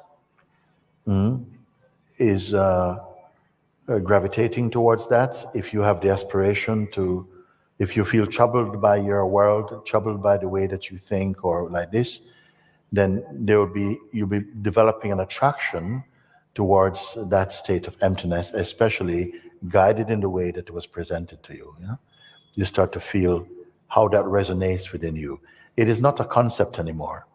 It is not like a way to be. It is pointing to something that is fundamental to your nature. No?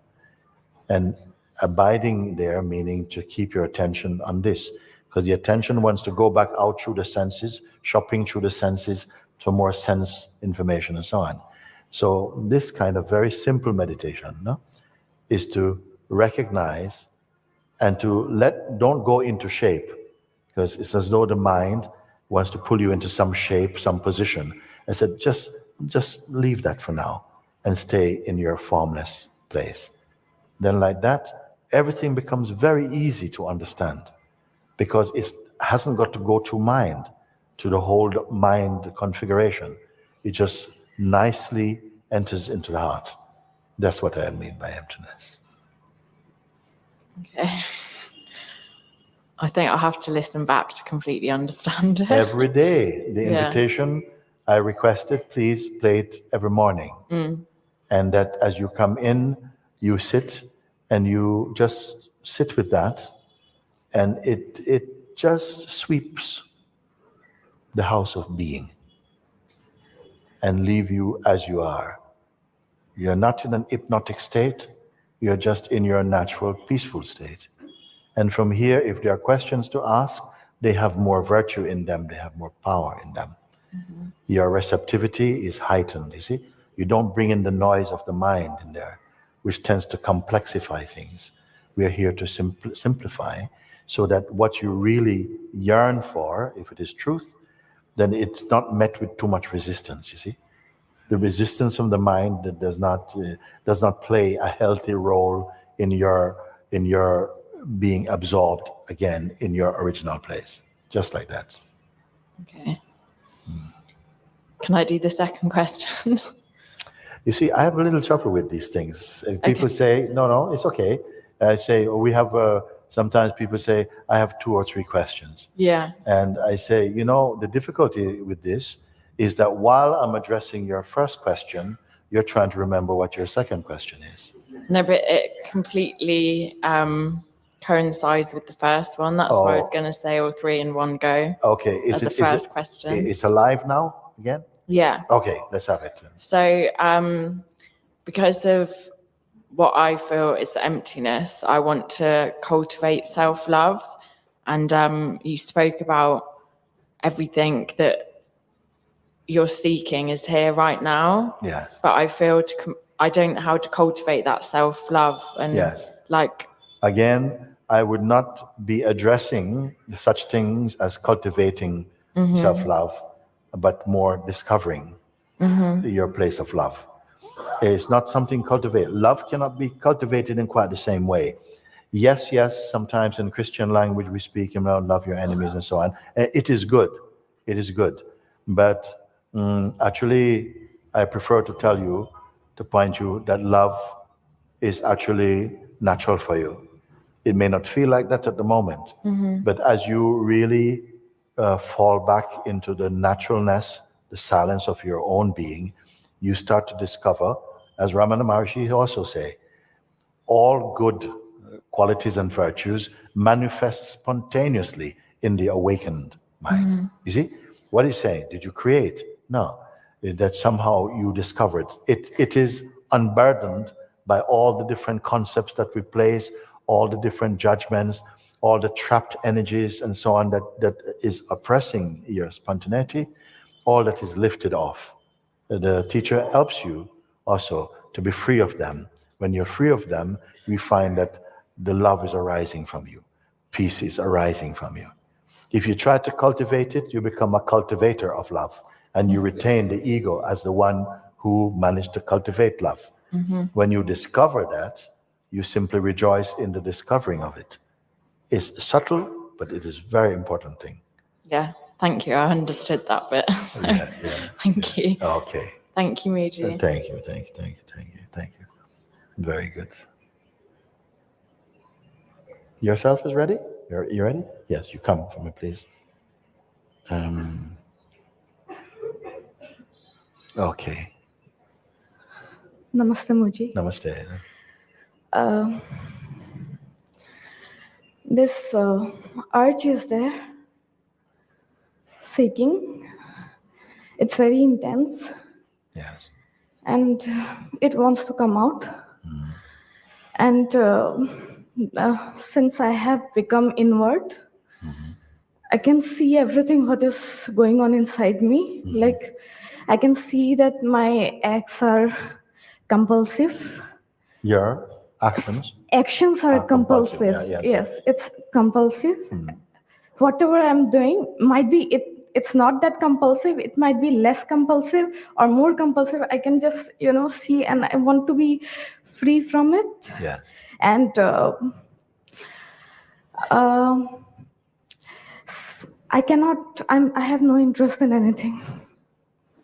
I have no interest in anything. This priority has become so important that I cannot work. I cannot do anything. I cannot do. I'm exhausted. Yes. I'm exhausted. Yes. Yes. Mind is the greatest exhaustion. Exert and exhaust. The mind thing, the mind field, actually. And what I'm inviting you to do now Yes. is that obviously, to me, I'm aware that all the things that you're experiencing in the mind is this thing and all this thought, and you see the actions coming out there. They're, what is the word you use? Impulsive? Compulsive. Like compulsion. Yes. Yes. The activity is happening, no? If the activity was happening, like something happens, in itself is just manifested like that.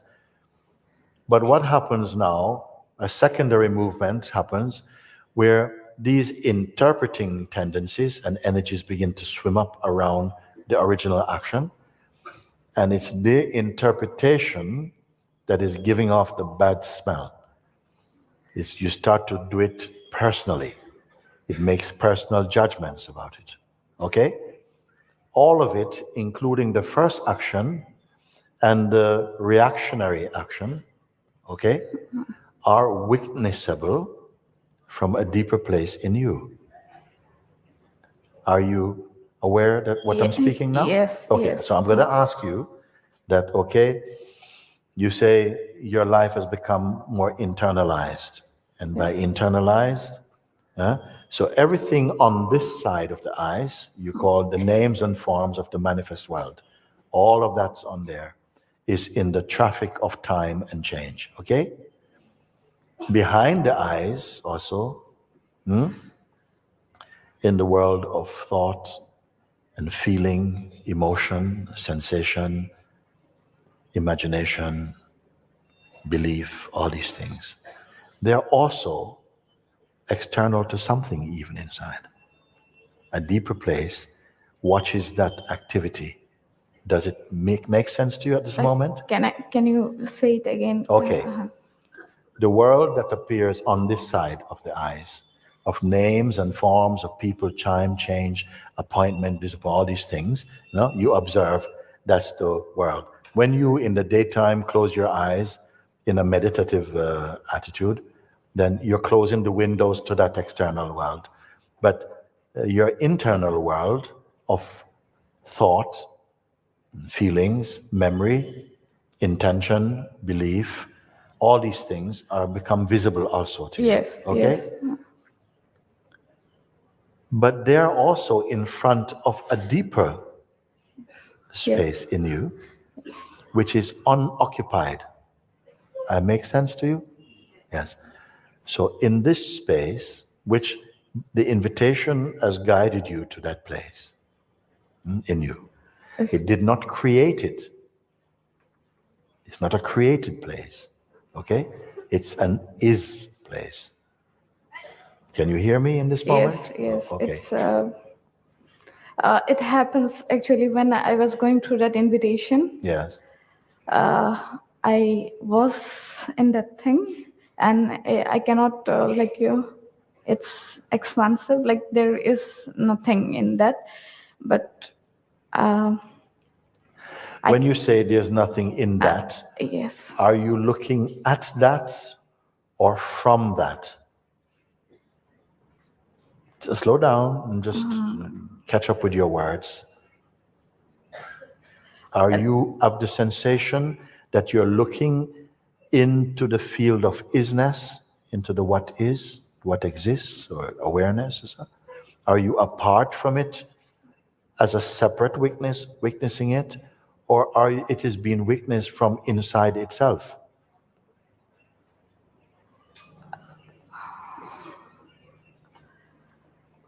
Are you a visitor there? Are you a tourist there?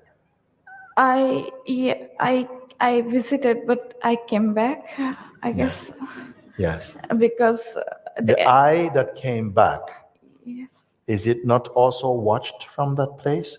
The one that seemed to enter that space and then appear to leave that space?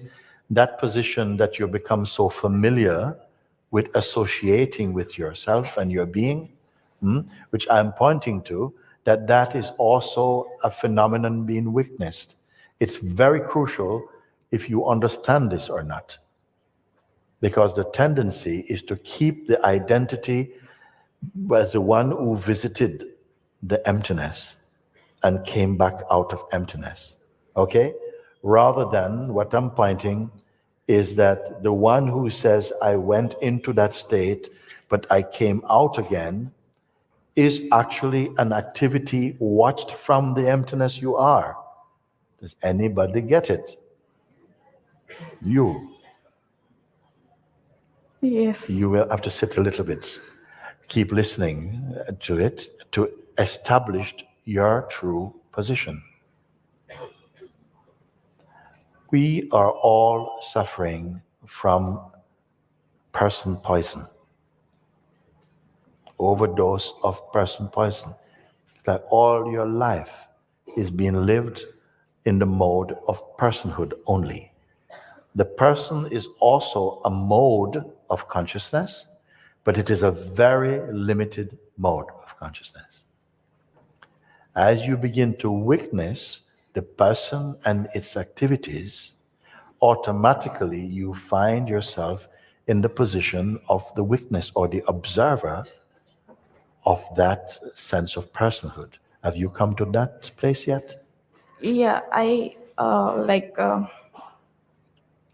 can that second bird of yours. Yes. I can be that second bird is there, but I can also see sometimes that this second bird is also perceived. Yes. But I cannot go there. I cannot be there. Well, then how is the Like- ability to perceive it, where does that come from? You say even the second bird position is also perceived, okay? If it is being perceived, by what and from where is it being watched? You know, don't go to your head now. If we gave in the illustration that the first bird, building a nest and so on, represents our active life in the body, living and relationships and friends and job and travel and all of these things, the things that most people, the function of the life and their involvement in the life, that's one stage. Then a deeper stage is invited for you to look that where you are aware, you're watching that without or with detachment. So that I'm calling the second bird that quietly looks. It's not doing so much, it only observes. Then you say, I can find that position within myself also, where I'm able to simply observe without becoming involved in the activity, just quietly, detachedly observing. Okay? Now you say, I am also able to observe that this position of the second bird, which is observing, is itself observable.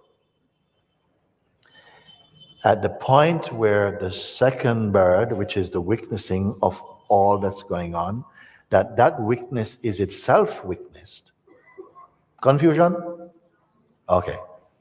If the second bird, which is also a much more beautiful position than the one that is actively identified with everything it's doing, the second bird can observe a world where the functioning of life is taking place, but it is not emotionally attached to the activity.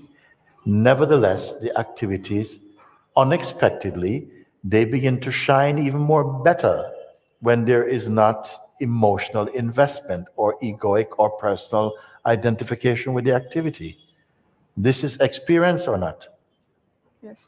So if the second bird itself, which is a position that you have understood now, which is a much more open and expansive position, where you feel also it is not a curse against activity. Activity is not to be blamed. Attachment to activity, strong personal identification with activity, giving rise to egoic behavior, is putting a stress on the seeing. You see that. Then you say, even this position of witnessing becomes itself witnessable. On the third day of satsang in Rishikesh, we are speaking like this. Okay? How far from what is are you? If from this place you say, but even that is also witnessable, it's not being dismissed cynically, it's just you're coming deeper in.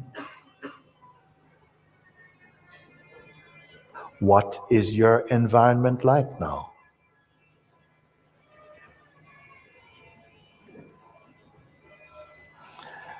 A great saint, Saint Francis of Assisi, he say, what you are searching for, what you are looking for, is already where you're looking from.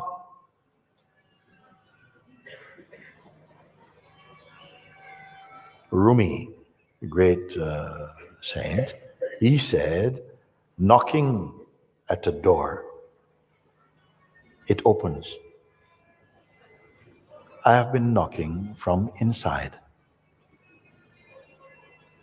It's a clue. Knocking at the door. Why are you knocking at the door? Because I want to go in. Bang, bang, bang. Hello? Bang, bang, bang, bang. The door opens. The door had to open for the third statement to be made. I've been knocking from inside. If the door doesn't open, he doesn't know where he is. This is a metaphor for satsang, actually. We are knocking from the place of personhood. Please let me in. Okay? The door of grace opens means what? It shows you your true position. Then you go, ha, ha, ha, oh my God. I'm inside my own house trying to get in. This is the paradox of awakening. Still, you don't get it. You get it as a joke, but you don't get it as experience yet.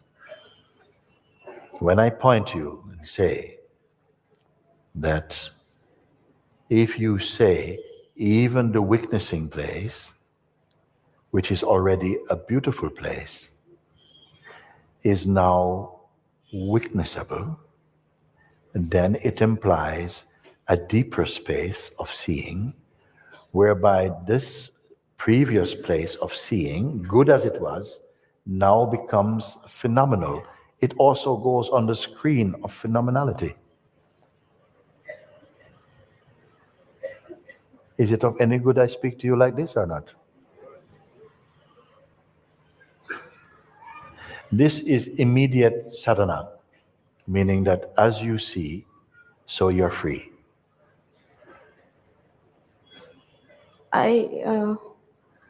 That thing which is witnessing, Yes. I can see that it's not permanent. It's not itself. It's not. It changes. If you can see that even that is not permanent, you must be more permanent then. If you can say, but even that is not permanent, then you must be in a place that's more permanent. If you say about your life all these things and what la la la is troubling me and so on, and I say, but you cannot be these things. You cannot be the things that is troubling you. Because you were here before they appeared. You are here to witness their apparent existence, and you are also here to witness their departure. So if they were you and you are them, when they go, you would also be gone, no? But you are here to say, now it's gone. So it cannot be what you are. You witness it's going. You are saying, but I can see that even this place that in which the weakness is weakness is not stable. I don't agree with you. I think your mind is playing a game there.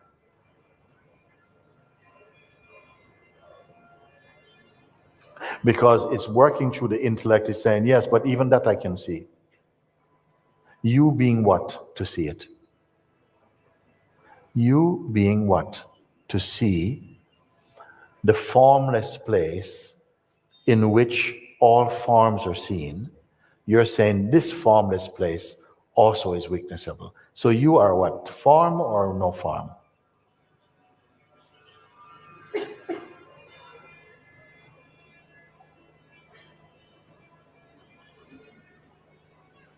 Feel more than think.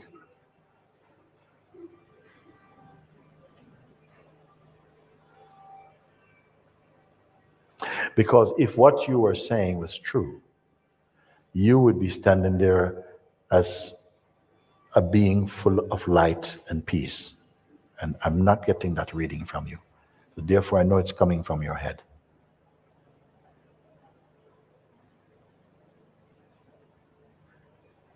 Nothing would be a trouble for you. You will be totally at peace with yourself. The various movements of the mind, both actual and potential, would not distract you. You will see them for what they are, in their momentary here and goneness. You would see. You would not be disturbed by them.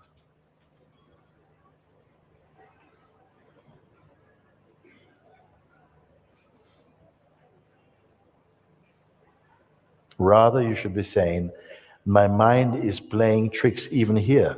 Sometimes I tell you like this, no? That so cunning is the egoic seed.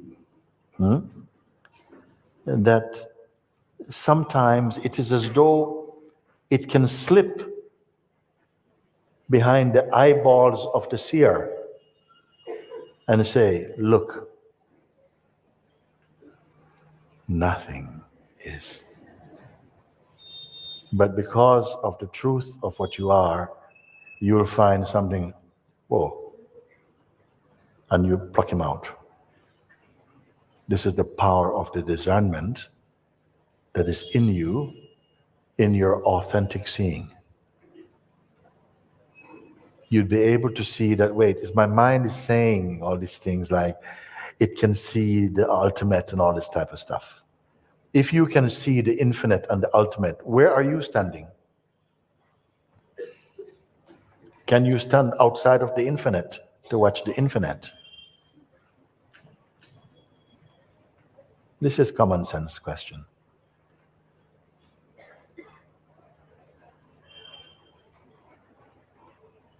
Only the infinite can see the infinite. How can the finite measure the infinite? Are these words too technical?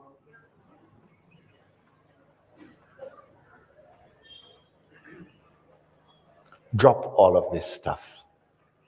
Yes, don't give any more attention to that.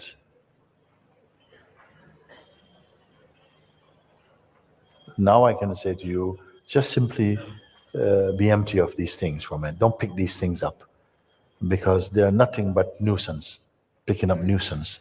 And just leave everything for a moment. Now, you just leave everything. Huh?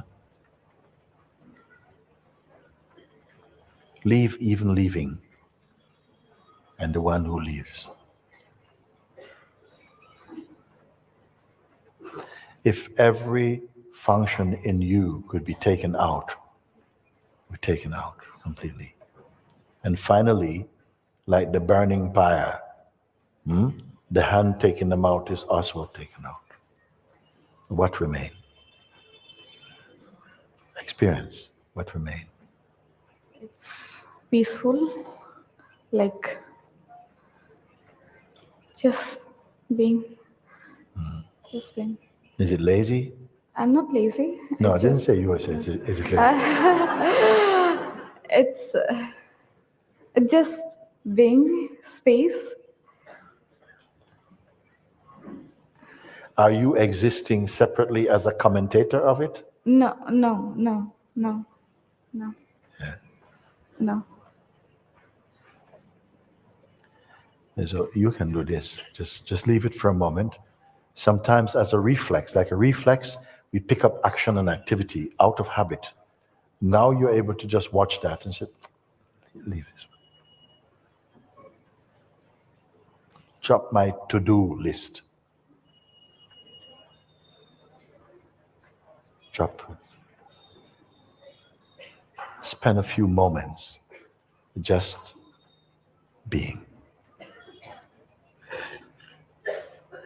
Don't turn being into an action. Just a recognition.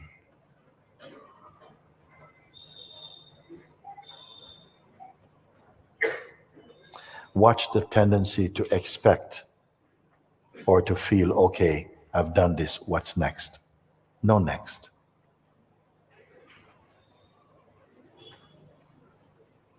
No waiting. No expectations.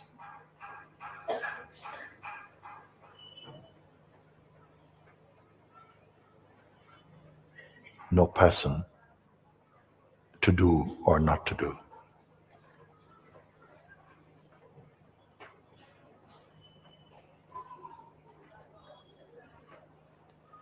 Can your head get into the way of this?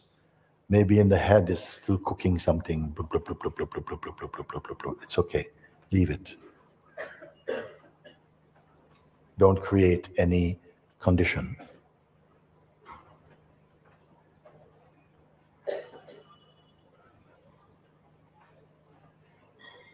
And you're not stapled in any position. You can move about freely.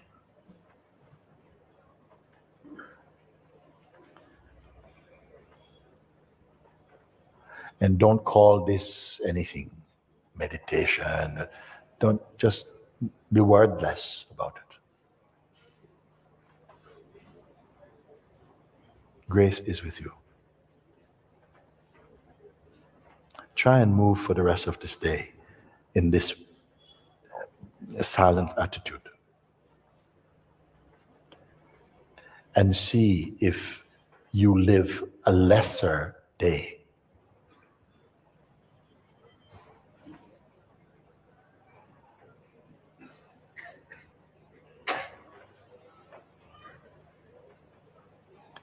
The pure self is not in conflict with activity.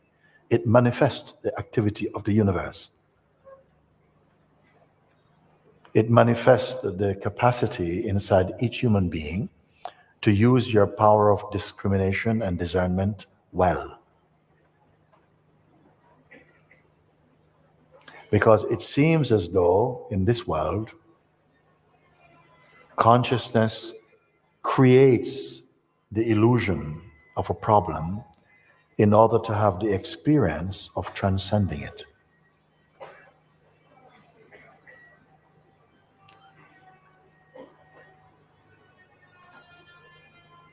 And whilst seemingly engaged with activity, although the activity is the outpouring of the vital force, which is the animating power of the universe, gives rise to the sense of a private doer.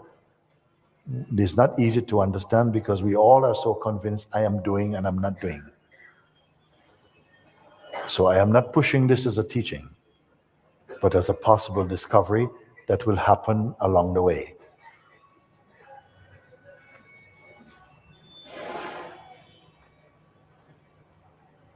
But quietly, one finds oneself observing more than identifying with activity.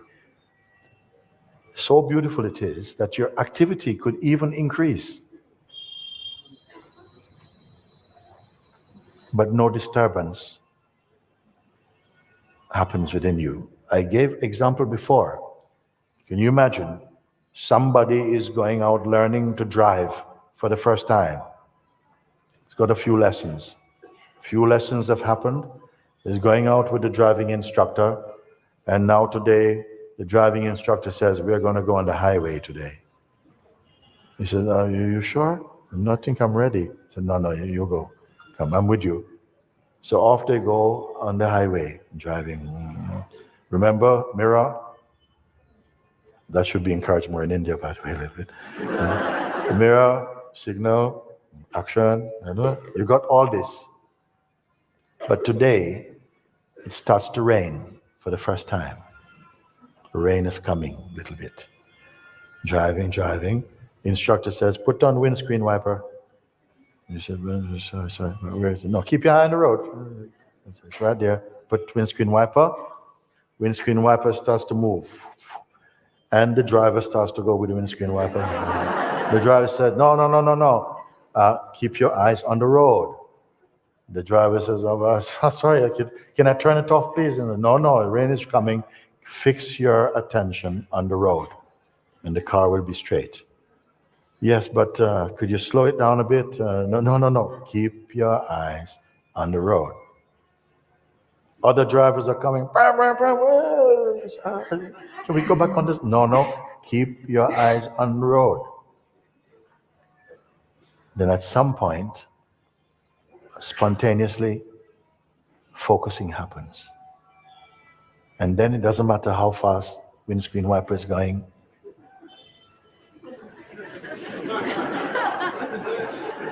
Car goes straight. It's a good example. Keep your attention inside, in the place of neutrality. Mind is going, yay, panic. Red button, pap. Keep your eyes inside your heart. Not saying be blind, don't. No.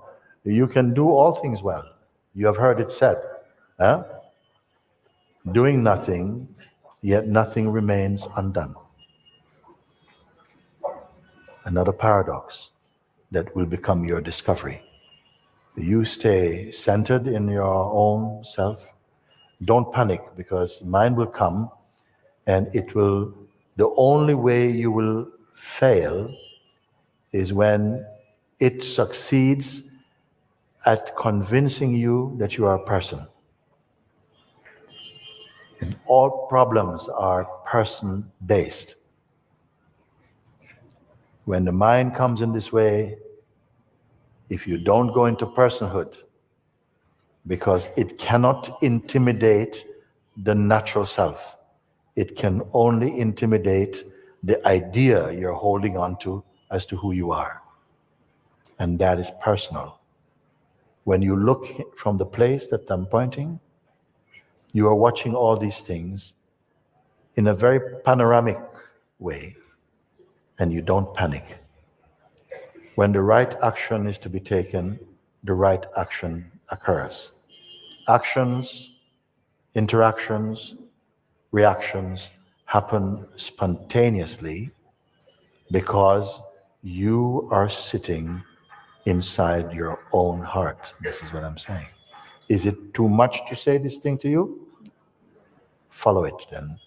And whenever some experience is there or something, this mind has this, it tries to find some meanings, and what can I say, like it tries to become very philosophical to me, and it disturbs my experience. So when I'm like you are saying that focus thing, when this mind comes, like it tries to be very smart, like most of the time.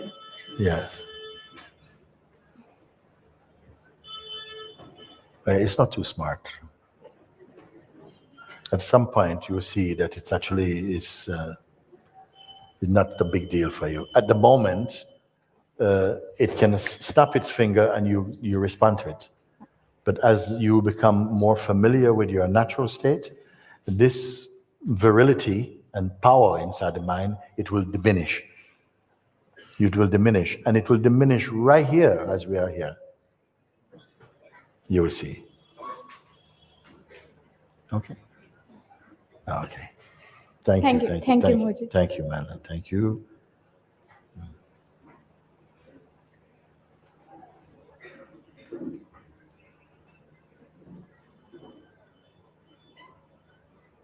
I want to just, as in closing, to remind everyone, no, that sometimes the mind reactions become more loud in satsang here, because here you're actually onto something.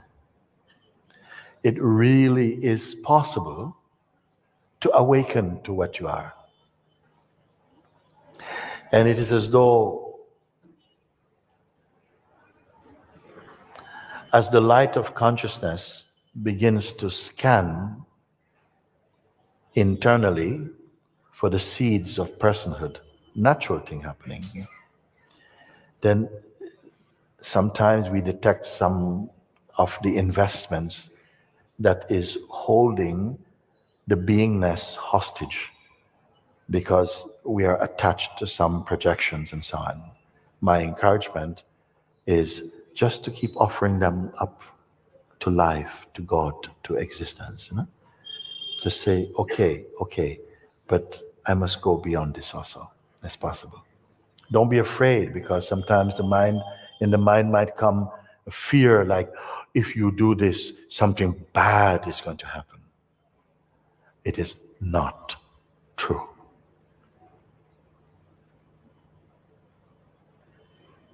It has to play this. And I don't even want to look upon this as a bad thing, because I know you have the power to transcend this. It will present certain attachments within you as though they are truths, and that you are going to be at a disadvantage by offering these things up. But again, I'm encouraging you. You are on the right track. Just stay in your place and observe how these things begin to diminish. And in their absence shines the true presence that you are. And remember, all the benevolent forces of the universe is with you. May I say, all the good forces of the universe is with one, because it knows the human life of consciousness is not an easy one. It is not an easy one, because of the power of the senses, the capacity of consciousness to be diverted into streams of mental projection and fantasies and identity. For a human being to overcome these forces, it is the highest accomplishment in the human kingdom, a human being discovering their original nature. All the things you can get in this world cannot compare with one who is free from desire and attachment to perishable things. We also have this garment of a human body. It is a perishable thing. Our mind and mind activity, it is perishable things. But the imperishable dwells inside. And this is the thing to be discovered, because it is the very imperishable that is wearing the mask of personhood for a few seasons, which we call a lifetime. And in this lifetime, make use of your ability that is awaking in you right now to discern your true position. And wake up while there is still life in this body, while this body is still warm. Discover the imperishable self.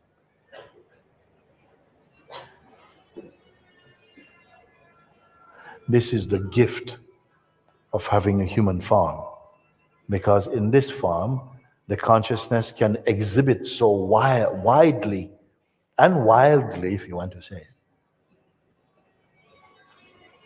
because it has the capacity to transcend its projections.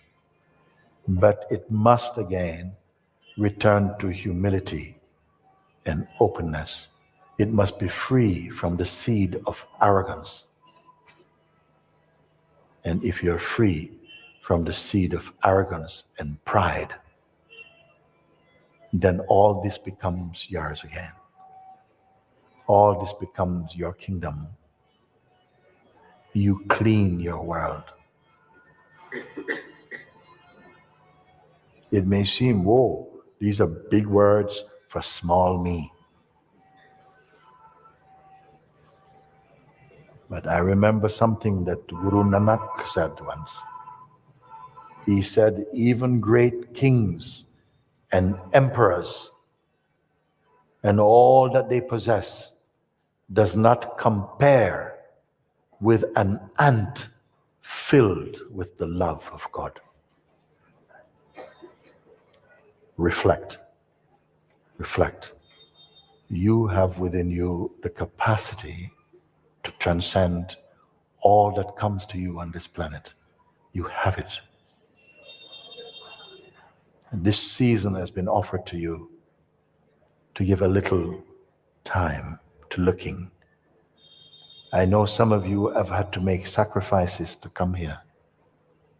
I know some families, husband has come this time, wife is at home looking, husband has to go home so wife can come.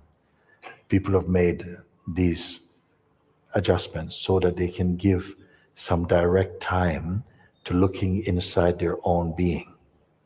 God bless you richly and raise you up in your consciousness to comprehend and follow these simple pointings because they have come from grace.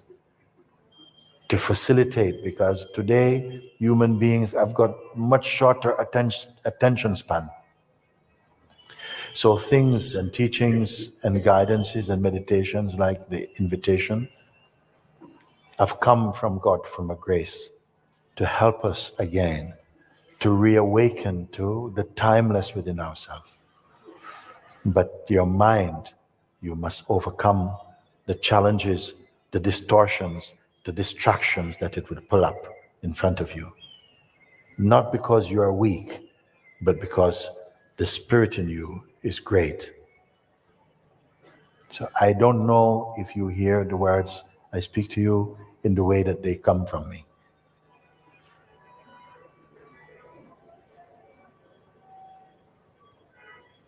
Keep honoring what you have seen